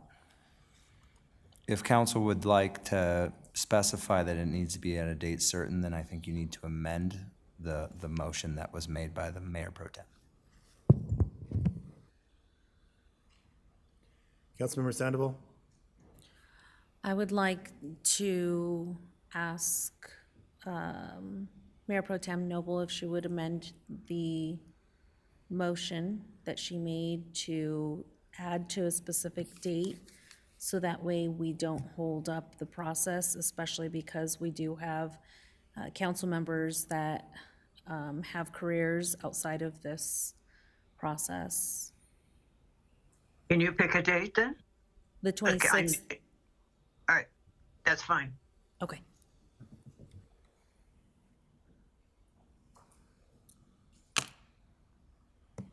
Okay, there was a motion, need a second. I second it, so I'm okay with that.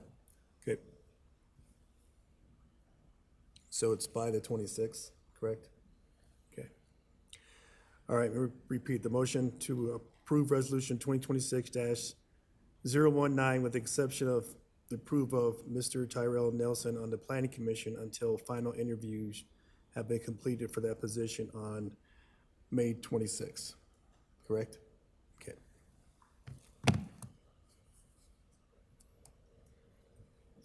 All right, ready for the vote.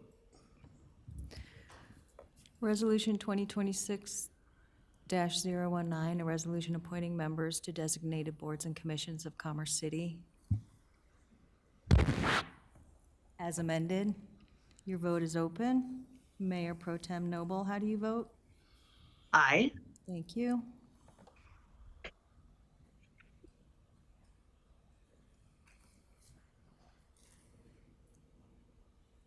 Okay, that passes 7 with 2 excused absences.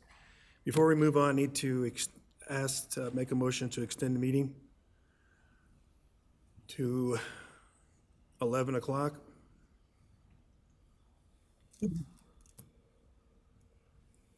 Councilmember Teeter, So move. need a second? Councilmember Kim? Second. Okay. Motion on the floor is to extend the meeting till 11 o'clock. Your vote is open. Mayor Yeah, Pro- wait, Okay, Mayor Pro Tem My Noble, apologies. I have an amendment amendment to, to move the second executive session to another meeting. yes, that, I was gonna make that motion, but I was trying to extend the meeting first. Oh, But, all right but then. you already made it, so we're already there. That's right. However you want to handle it, Mayor. It's up to you. I'd recommend, Mayor, doing 2 separate motions to extend the meeting. Let's finish this and we'll come back, okay? Okay, great. Thank you. Okay, this is motions to extend the meeting until 11.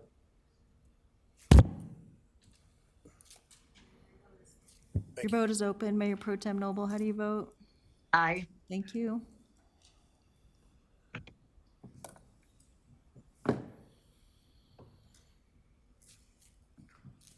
Okay, that passes 6-1 with 2 excused absences.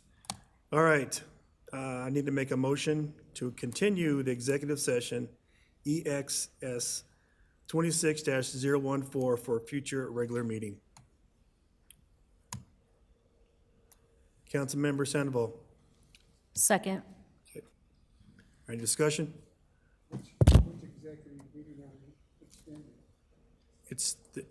It's the lease. Yeah. The oil and gas lease.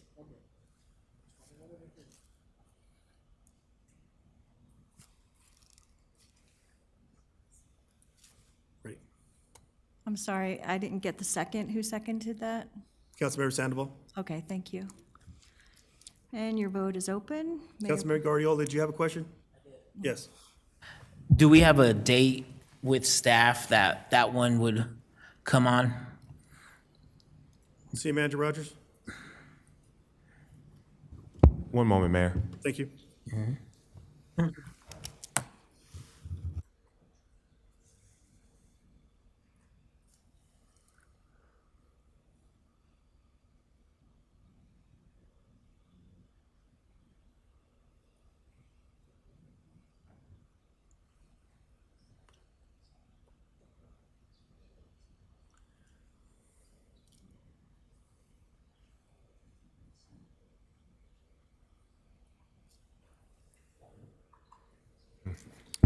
we can move it to June 1st.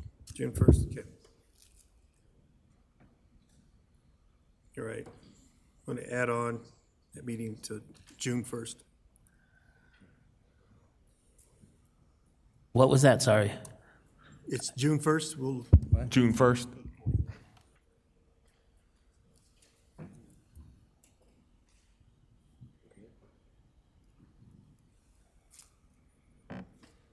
Mayor Pro Tem Noble, how did you vote? Aye. Thank you.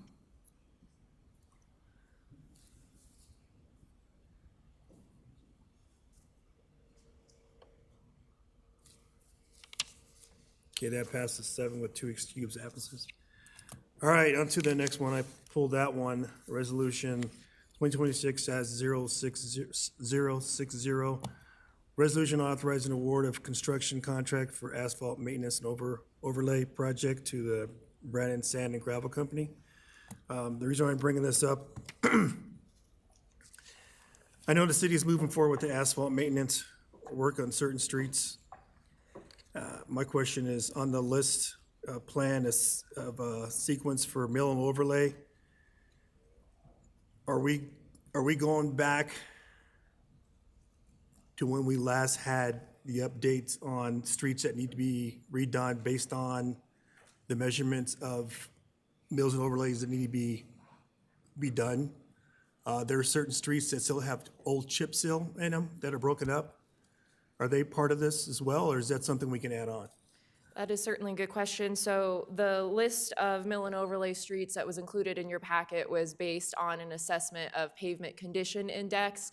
We try to target streets that are between a current PCI of 50 and 80 because those are still the best candidates to avoid accelerated deterioration and keep us from having to do a full road-based reconstruction. And while chip seal is visually quite unappealing, and I certainly understand that it's a nuisance for the folks who have to deal with it in the neighborhoods, it's not a factor that negatively impacts PCI. And since we utilize PCI for our program, that was not included in this. However, if council was interested in exploring other areas for the program, that's certainly something where we could talk about going back out to bid. We would just need to find additional funding sources.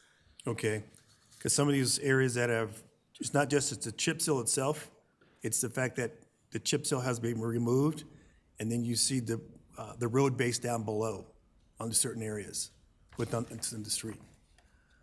Yeah, I'm not sure in which areas you're talking about specifically, but for this list, we use the PCI, and again, the chip seal doesn't impact the PCI, but I do hear you with the chip seal concern. Okay, and then also, I know last year this was put on the list, was those 2 panels that if you go southbound on Tower Road, they dip, the road dips, there's 3 lanes, there's a merging lane on the 3rd one, and then the two inner lanes. Tower and where, I'm sorry? Tower just past Sonic going south. Okay. You can see them on a map. And they said that those were redone, but there's still a dip in both areas. Okay, well, we can certainly send staff out to take a look at that area and Okay. see if there's a concern there. All right. And the other one was that was added last year was 104th east of Walden from the coffee shop, Reunion Coffee House, and then that you turn right to go south towards 104th, which is Walden Street. That length is just about the same as it is for the roads that they're going to do around the coffee house on Reunion Parkway. Okay, yeah, we can certainly take a look. Again, it was all based on PCI and the roads that Sure. were in the most need to keep us from a rapid deterioration. But if we were to find that a mill and overlay would be appropriate, then we could come back to council and see if you wanted to allocate additional funds for us to amend the contract. I believe Okay. that would be our correct process, Jason? That's correct. We would go, I think formatively, we would look for some direction from the council, right? We've conducted an analysis citywide based off of our process, procedures, and technical evaluation. So if there's a desire for evaluation of additional streets, one, I would look for some direction from this body for us to do so. Because not only would we have to analyze and assess, we would also have to then identify appropriate funding for those additional lane miles. that aren't contemplated as part of this project. And additionally, we would have to engage with the contractor to see whether or not they're able and willing to take on the additional scope of work. So I just don't want to send my team out there assessing roadways where we don't have the full picture of whether or not an engaged contractor will, and identifying the necessary funding for that, which I'm not as concerned about the identified funding. It's just the timing of which, and we have an anticipated start schedule for this in the coming months. Okay, not to hold it up, is this something I could put on a list for 2027 instead? I think what you could recommend is obviously for streets for staff to evaluate. Does not necessarily mean that we will add them. We will, as I think you heard from the Public Works Director, we will assess it based off of the PCI conditions and what is appropriate, what is in need for that. But I think we're always willing to take feedback and considerations, whether it's from the council or from the community. We just can't promise that when we go through that evaluation that they will end up on that list if they don't warrant or qualify under those standards. Okay. Mayor Pro Tem Noble? Yes, thank you very much. This is a really important issue to me as well. My constituent Scott McHugh spoke earlier about a tour that I took Public Works Director Hahn and two of her team on streets that were just north of 104th. I also provided Public Works Director Hahn with streets that I traveled in Buffalo Run, in both my ward and in Ward 3, which would be Buffalo Run West, because the public had reached out to me about those streets as well. Most of those were cracks as opposed to rough roads. And I think that the challenge for me is that I'm looking at Ward 4 and I'm seeing on the list Landmark, which was done in 2024, Reunion Parkway, and Parkside Drive South. And I'm not understanding why Mr. McHugh's area and also the area on the other side of Landmark, to the west of Landmark, was overlooked. When I read the federal highway rules regarding PCI, they do not, his roads and the other roads that I'm talking about were not 85s. I certainly believe that Landmark, Reunion Parkway, and Parkside Drive South do qualify at 85 plus, yet they're the ones that are being resurfaced in this contract. I'm not clear on that, Public Works Director Hahn. And the other point I wanted to make is that I think that while the numbers are critical, we're also talking about quality of life issues. And if there's one thing I hear a lot about, it is the status of roads, maintenance, repair, and so forth. And, when you drive up to a home, you're looking at all sorts of things when you're making your mind up whether you want to continue living there or whether you want to buy that home. And it has a lot to do with what the streets look like in front of you. There's revetments, there's cracks, there is the pebbles have all disappeared. It's quite concerning. So my basic question is, why was Landmark, Reunion Parkway, and Parkside Drive South chosen over the areas that where Mr. McHugh lives and also west of Landmark Drive, also along 104th Way, 105th, in that area? Yeah, all certainly good questions. Happy to answer. So I do realize that segments of some of these roads were touched on in 2024 and 2025, right? But in order to have consistency on those streets, we need to go back and work on the other segments. So we're not redoing any segments that have already been done, but rather trying to complete the corridor so that one roadway essentially has the same PCI, so you're not hitting weird spots as you drive. Now, about the specific questions about Landmark, Parkside, and Reunion, I'm more than happy to talk about that too. So for Landmark Drive, when we're looking at pavement condition index there, we have a range ranging from a low point of 67 PCI to a high point of 74. And so that tells us that road is in fair to maybe good condition, but this is the optimal time to go ahead and conduct a mill and overlay because that's going to prevent further surface cracking. So this is the optimal time to get in there and do a more cost-effective treatment. Now for Parkside Drive North specifically, we're looking at a PCI of 48 across that whole roadway segment. So we're approaching, well, technically we're below the threshold of 50, which is where we start to see that rapid deterioration. And doing a mill and overlay now will prevent us from having to address a base failure, possibly in the next year, maybe 2 at the most, which can be 4 to 6 times more expensive than the mill and overlay.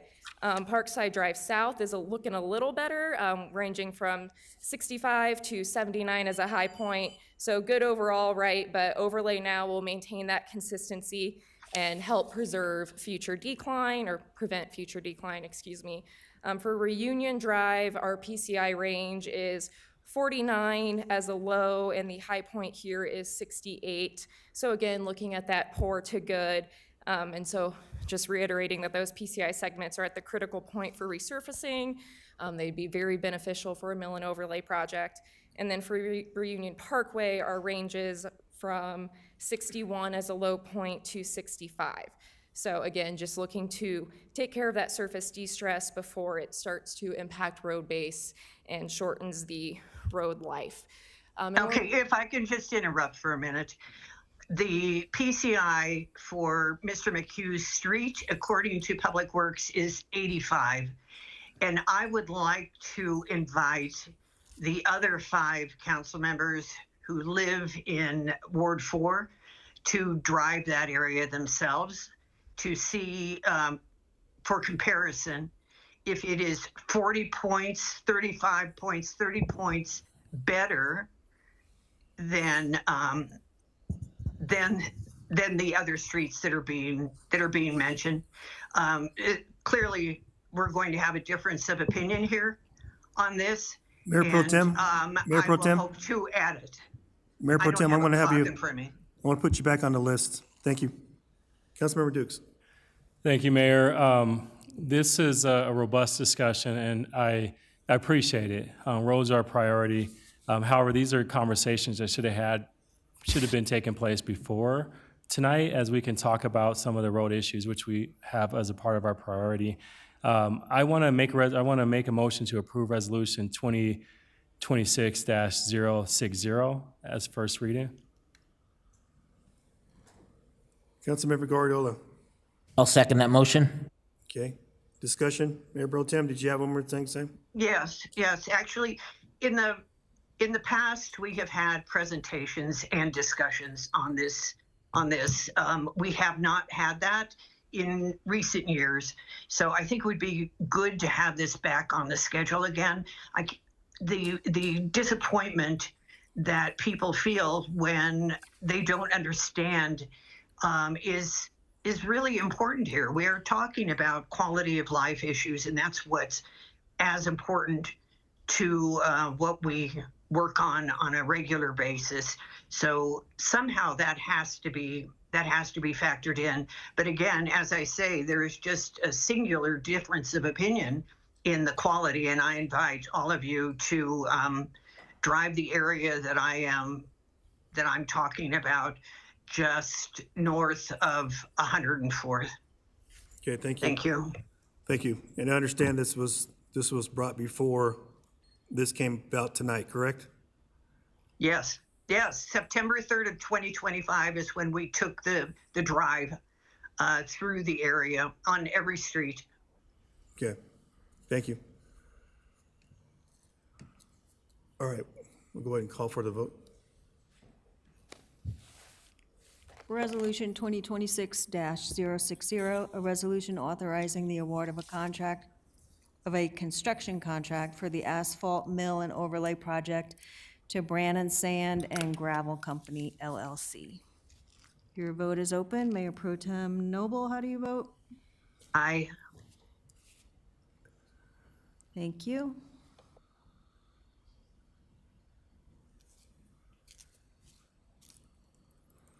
Okay, that passes unanimously with 2 excused absences. All right, I also pulled Resolution 2026-068, a resolution amending the directory of the city fees and charges. I had some questions. I know it has to do with 1, 5, and 17. And so I know that was asked this to be reduced by 40%, but some of these are less than 40%. I mean, they're well, less than 60%, I would say. Reduced 40, but less, and then some were zeroed out, like from 1 acres down to 100 acres. And if you could explain why that was redlined to take those additional acres out and just focus on the 1 acre? Oh, your mic there.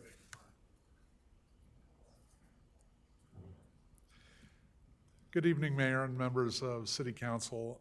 My name is Mike Sutherland. I'm the Director of Community Development. Yes, the significant changes were to Chapter 5 and Chapter 17 of the City Directory of Fees and Charges. In Chapter 5, in general, we suggested that we simplify the fee structure by removing the acreage stipulations within the fee structure for several fees, and also reduce fees by approximately 40% across the board, and 40% to the least expensive of the. If there were a stipulation on acreage, we took the least acreage and reduced that by 40%. There were some exceptions to that. For example, we suggested keeping a minimum fee of $25 for zoning construction permits and temporary sign permits, rather than reduce that $25 fee as sort of a base level fee. And then some fees were reduced significantly beyond that 40% threshold because they typically apply to individual homeowners and businesses. For example, planned unit development text amendments, minor amendments to development plans, plat corrections, lot line adjustments. The Derby Review Board fees were eliminated, or suggested to be eliminated, excuse me. And zoning verification letters and particularly appeal fees were significantly reduced.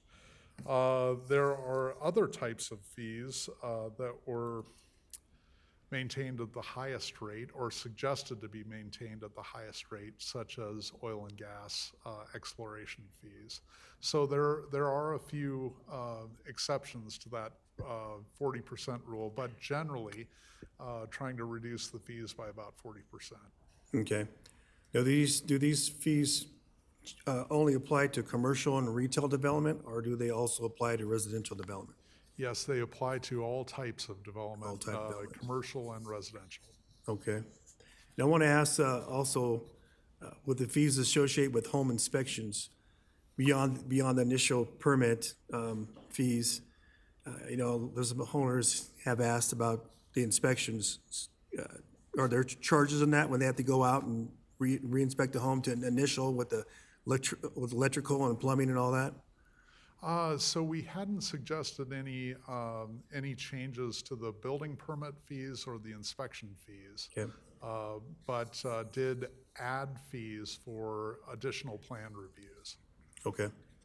So there are, what would you say as far as when it comes to inspecting a home under construction, new, is it 2-3 times that they come out, or is it just the initial and then the final? Typically, we will we will visit a site as many times as it takes to get to the compliance. So I would say on average that might be 2 to 3 times. 2 or 3 times, okay, Yeah. all right. But the plan review fees, the suggested plan review beyond the 3rd review would not apply to building permits. It would really be if somebody submits a site plan and we review that for 4 times. We're trying to encourage compliance with the codes and also discourage late comments that come out. So it would really apply to those plan reviews that, All right. the planning Now- type items. Thank you. Now, drainage and road impact fees, those didn't change, correct? Let's see, so that would be the Section 17, Public Works and Engineering. So again, we suggested a reduction of about 40% for the impact fees related to drainage, parks facilities, Okay. and general government facilities and public works facilities. Okay, all right, thank you. Mayor Pro Tem Noble? Yes, thank you very much. We had a study done 2 or 3 years ago about city services and the cost of new housing. And the city services, the services the city provides were higher than the benefits that came from new housing. I'm not suggesting no new housing. I don't mean that. But it does concern me that we are now also reducing the impact fees. We just had a conversation about maintenance and repair of roads, and knowing whether we have enough funds to cover that when we haven't had an increase in impact fees in 20 years and finally did so at the suggestion of staff. How do we ensure that we're not overburdening current residents by reducing impact fees? City Manager Rogers? Thank you, Mayor. To the Mayor Pro Tem's question, good question. The report, the study that was conducted a couple of years ago, looking at the impact of or the cost per house as it pertains to the services provided by the city, which is different and has a distinction from the impact fees. Impact fees is looking at the capital facilities impact that new development will have. Whereas the study that we looked at, the price per home as it would, is on the actual services, which is different. The provision of what we do as a city, as far as roadway maintenance, as far as provision of programs at our recreation centers and the things of the like. Okay, if I may interrupt, I may be doing apples and oranges, but nevertheless, I just want to make sure that things like reducing the road impact fee or reducing the parks and recreation fee that's being reduced by 40%, that we're not short selling our community when those services will be expected. I call them services. They may be amenities, benefits. I don't know what the appropriate term would be, but I'm just concerned about that. And the second part is that I wish we were doing a carrot and stick approach. I brought that up at the meeting with the developers, that if they, do things for the community, then their impact fees could be reduced as opposed to just making it a blanket reduction.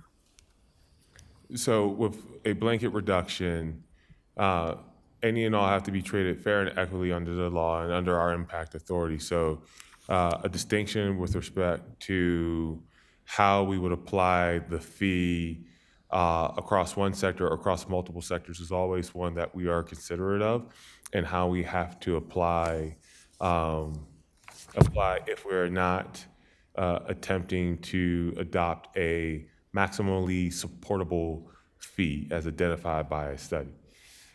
With respect to reducing to 40% and you're concerned about services and amenities, the impact will be having to identify other funding sources for the capital improvements, because the only thing that impact these can be applied to are capital improvements, not the actual day-to-day services. So when we think about the fees in which we're collecting against the roadways that have been studied, and if we are not bridging that gap by adopting 100% of the fees, then we have to identify other sources, which we have done to this point historically and continue to do this day, to be able to advance projects, whether that's through participation with third-party entities, grant funding in certain climates, and or the revenue sources that we collect and that we identify as a part of our CIP. Okay, and I had faith when the staff brought us these recommendations for the impact fees initially, that they were appropriate. So at that time, our unanimous vote was based on the expertise of staff. So I'm now doing the same thing, and I just hope that it benefits the community. Thank you. Okay, thank you. Councilmember Dukes. I'd like to make a motion to approve Resolution 2026-068. Okay. Councilmember Sandoval. Second. Okay. All right, any more discussion? Seeing none. City Clerk, read the title and take a roll call vote. Resolution 2026-068, a resolution amending the Directory of City Fees and Charges. Your vote is open. Mayor Pro Tem Noble, how do you vote? Aye. Thank you.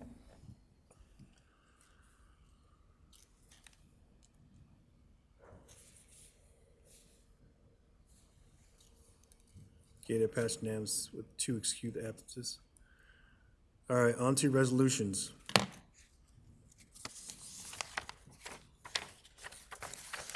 I guess I should have extended that meeting a little longer.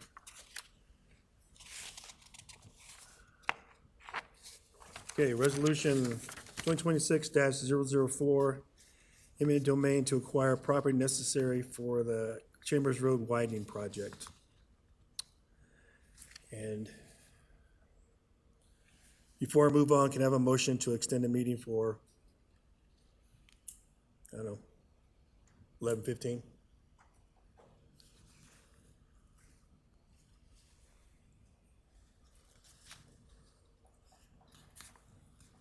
Motion to extend the meeting to 11:15. Mayor Pro Tem Noble? So moved. Okay. Councilmember Sandoval? On the plan, it's anticipated that there's 25 minutes needed for this resolution. Is that accurate? Senator Rogers? I think it is our projection dependent upon the amount of conversation. I think we have a well-written council communication that lays out the facts of the project of its inception to today. You want 11:30?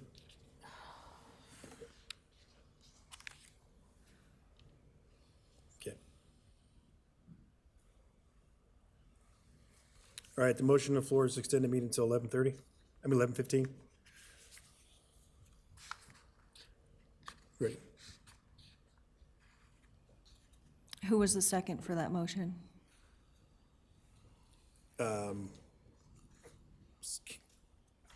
I guess I am. I made the motions, and Councilmember Noble motion, I second it. Okay.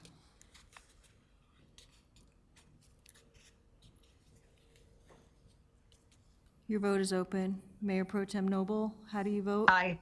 Aye. Oh, hold on. Okay, the vote is open.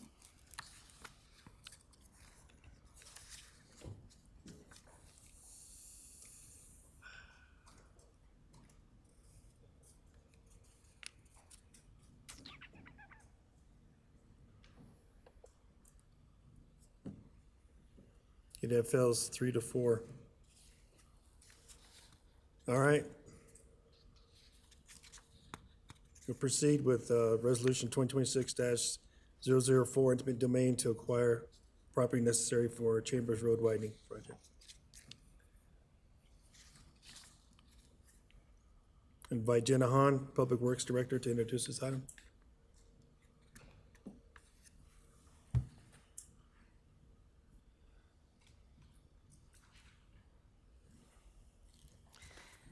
Hello again.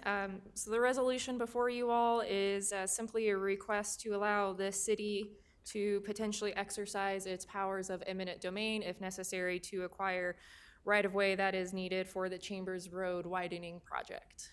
Okay, Certainly happy to answer any questions that council may have about that effort. all right. Mayor Pro Tem Noel? Yeah, so my questions have to do with moving forward on this project. We haven't discussed it according to the council communication since 2022. We did have a vote after that that said that Metro District funds would not be used for it because Metro District funds come directly from the homeowners of Reunion directly. So the question I have is, how is this going to be funded? And how much is in the 2K to cover eminent domain acquisitions and moving forward beyond that?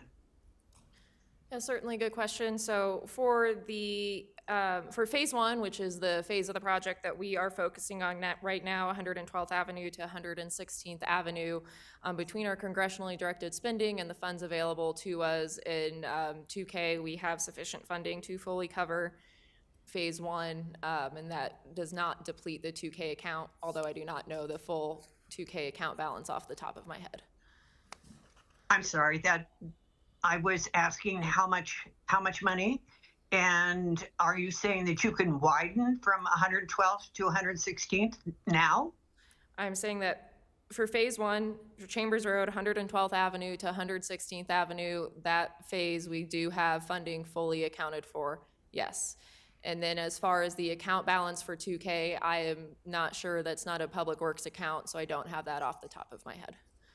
Okay, and what about having Adams County participate because of the Adams County land that's part of Chambers Road on the west side?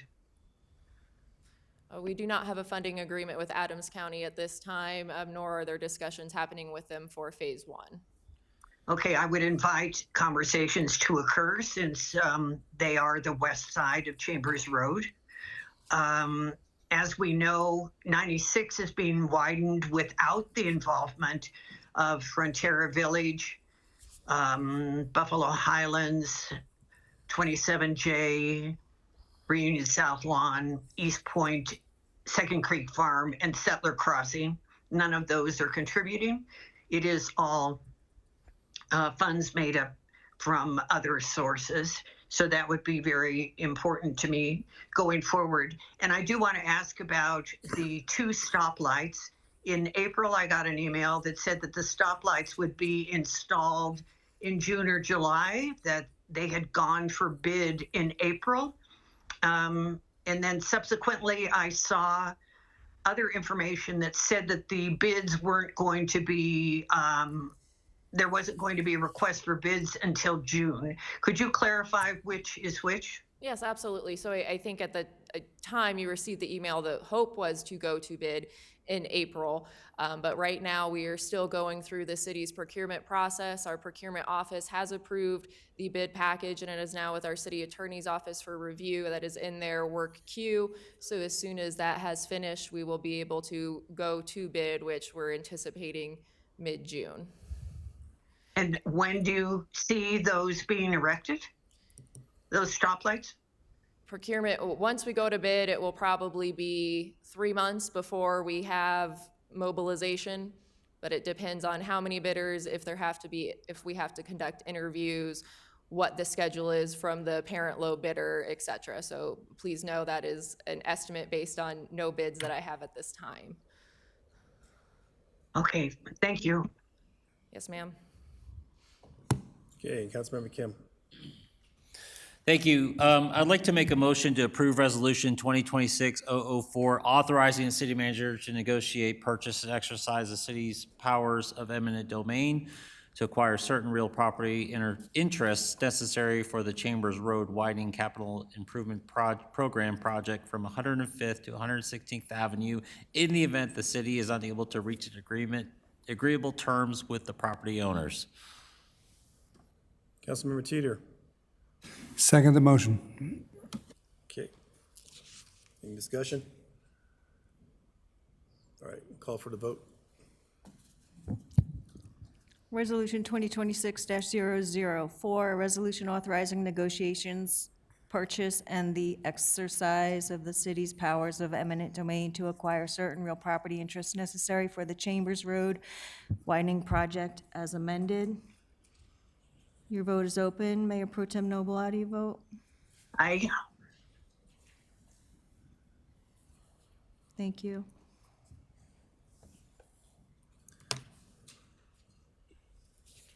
Okay, it passes 7 with 2 excused absences. Seeing that we don't have much time. It's 10:59, meeting's adjourned.